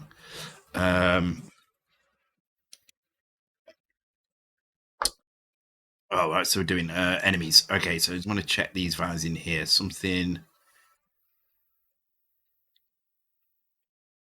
Oh no, this was the wrong way around. Okay, so if the value is less than that, we need to bounce. Less than that, we need to bounce. If it's more than that, we jump to dodge. So I got the things the wrong way around. This is why it's important to learn off by heart what these are like. As I say, always remember, right? If you were to put these alphabetically, BCC would come less. If you were to arrange them alphabetically and give them indexes, this would be index 0, this would be index 1, which means that BCC is less than BCS. And that's all you need to remember, that BCC is before BCS. So if you were to write it as numbers on a number line, BCC is less than BCS, meaning BCS has to be everything else, which is more than or equal to. And that's how I remember it. And that means that when I look at that, I could tell it was wrong straight away. Whereas sometimes you might look at it, if you're not quite confident with that, you look at it and be a bit confused by it, and then it's too late. You pass over it, you skip it, and you don't fix that issue then. So good to know. Good to know that value basically, and that's why they bounced. It bounced when it hit the HUD at the top, because the HUD is in that upper area of the font.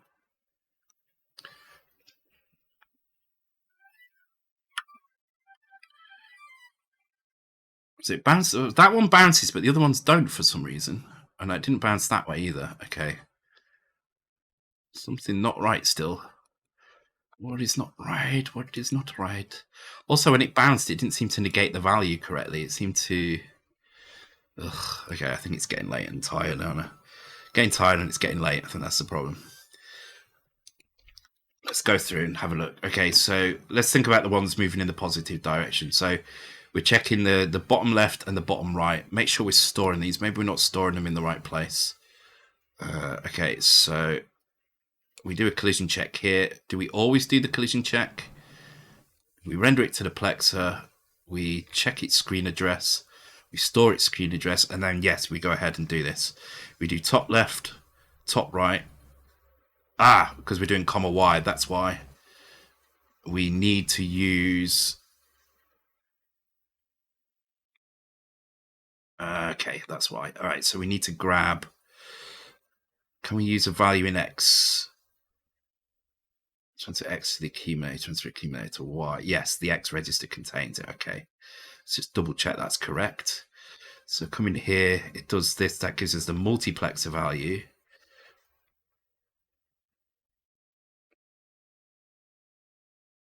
Sorry, transfer accumulator to X. Yes, there we go. So this would be comma X.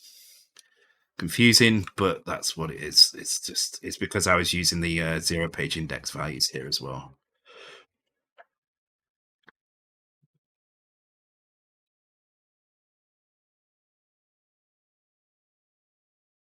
I'm going to make a nice little game randomizer thing as well that pulls in the list of games from my collection database and goes and farms covers or screenshots for them or something, and then the platform logos as well. Okay, they're getting faster in one direction, so obviously the negation's not working properly, so I've done something wrong. I thought I'd done that right. Again, maths, isn't it? I'm trying to do binary maths and it's just not working on my head tonight. Lower by, is that right? Delta Y. Well, let's work it out, right? If I've got the value FFFF, I want that to become 0001, right? Those are the two inverses. So I take the lower byte, I take the upper byte, which is this one, and I just EOR it and store it. That's correct. I take the lower one, I EOR it, add 1 and store it. That's correct. So why is that not working then?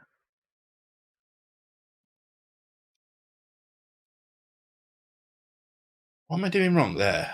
It feels like something's not right. I don't know what it is.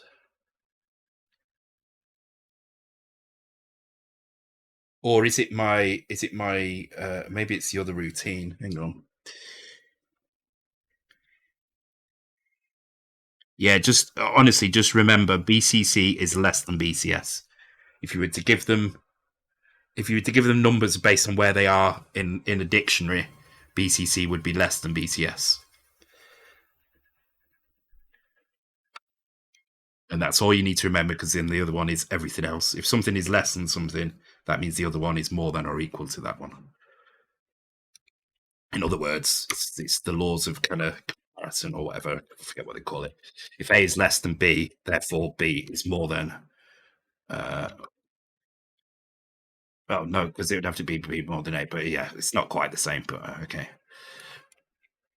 Overflow on +1. What do you mean?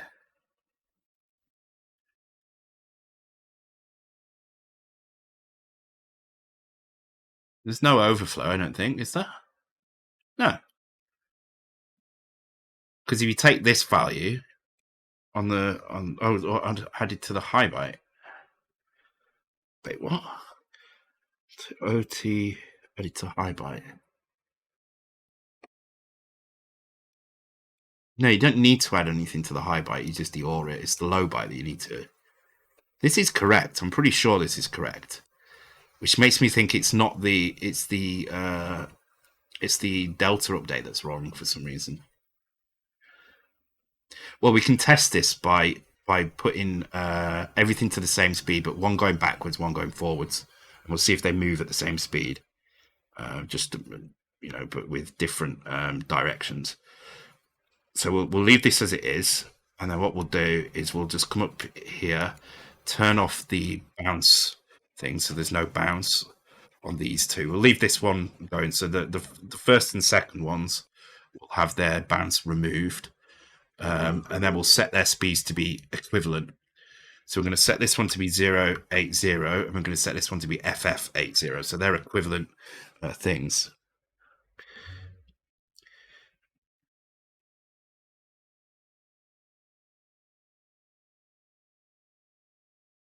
Thank you for the follow, Aristotle Good. Welcome to the stream. Hope you're doing well. Yeah, but that's right. If you've got... where is it? Oh, I'm in the wrong file, that's why.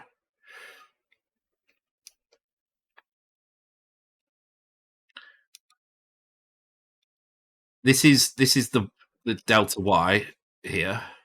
This is delta Y here. This is delta Y frac. This is delta Y frac. So if I do this one here and ignore this, I get FF. If I do this one here and ignore it, wait, if that's 0, yeah, you're right. If that's 0, that becomes FF plus. No, that's.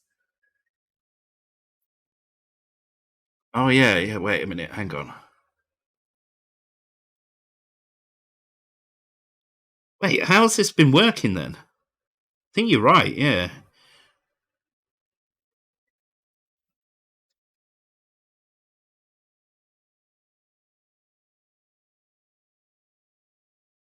Oh yeah. So I still need to do. So I need to do this basically. Holy shit, that's a really good point. I'm going to give you points for that as well. I think that's quite. You mean like that? Yeah, you're right, Andy. I'm going to give you 10 for that, because that's a really good one. I never even thought of that before. But yeah, if the value is 0, then it will cause problems. So there you go. You should have got 10 points for that. No, you're getting points. If you help, you get points. Them's the rules. No, don't shut up. That's the whole point. That's why you get points. It's to encourage you. I don't want it if you were. God damn you. That was it was a good catch, and it's not something I think about often, and it's probably caused me more problems than I would like to think, and I've never realised it's doing it.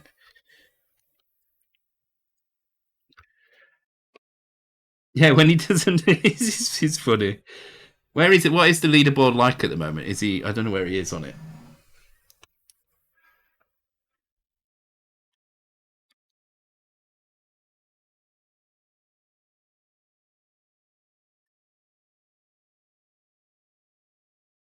No, that one's still moving at that speed. But if you look at those moving backwards, they do move quicker for some reason.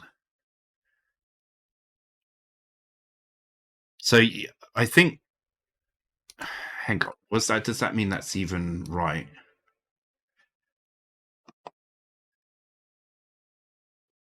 Oh no, the reason why we never need to do this, I'm going to leave it in there, but the reason why we never need to do this is because if the value is 000, you're not moving. If you're not moving, then your value isn't going to change, and therefore you're not going to change direction. But we may actually change direction for other reasons. So I will leave that in there because I think it's right. But I think the problem is it in this? This isn't working right.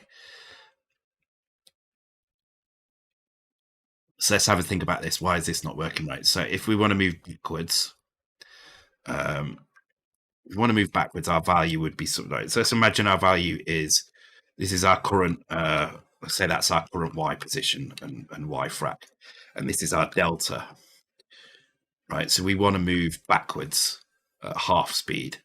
So what's happening? We take delta Y, which is this one. If it's positive, we go to here, but it's not positive. So we're going to take this value. So you only negate the high by, isn't it fractional though? No. What? No, you still need to negate because the fractional value still needs to tick up or tick down. If you're adding a negative number to it, it's going to go down, right? So you need to negate it, otherwise it's going to kind of move at the wrong kind of rate, if you like, because then you would be moving faster. The only way that would be different is if you changed the way that the fractional addition works. The problem is that this is broken. It would probably work if I didn't do that, but it's because this is broken. You should definitely be doing that. This is what I'm going to look at now. So we need to decrease y pod. So we decrease this, so this becomes 7f, right? So we know this is currently correct, right? Oh wait, no. Yeah, something weird is going on here as well. Because now if we take y pos frac, we add the delta frac, this becomes 7f80. Then we add this value, ff, to this, and becomes 7e. So it is moving backwards faster than it should be doing. Okay. So what if we don't decrease that? Well, then it becomes 7f80, which is correct. Is it that simple? It's because I'm adding two 16 bits, isn't it? It's fine. I don't need to do that at all. Which means I probably don't need to do any of this. And I can just do this. I think I'm just being stupid because I'm not thinking about it in 16 bits. I'm thinking about it as a 16 and an 8-bit delta. Because I've got delta frac, it should be fine. According to this, anyway. It's just me being stupid, trying to be clever, and actually when I don't need to be.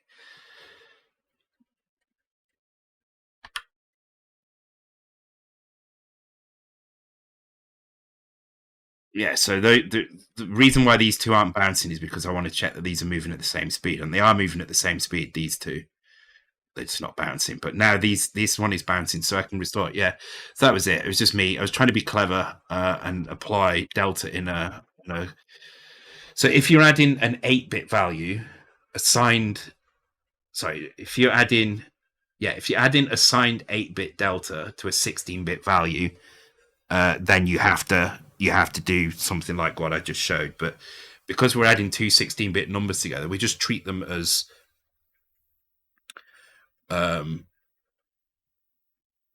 signed numbers. It doesn't matter.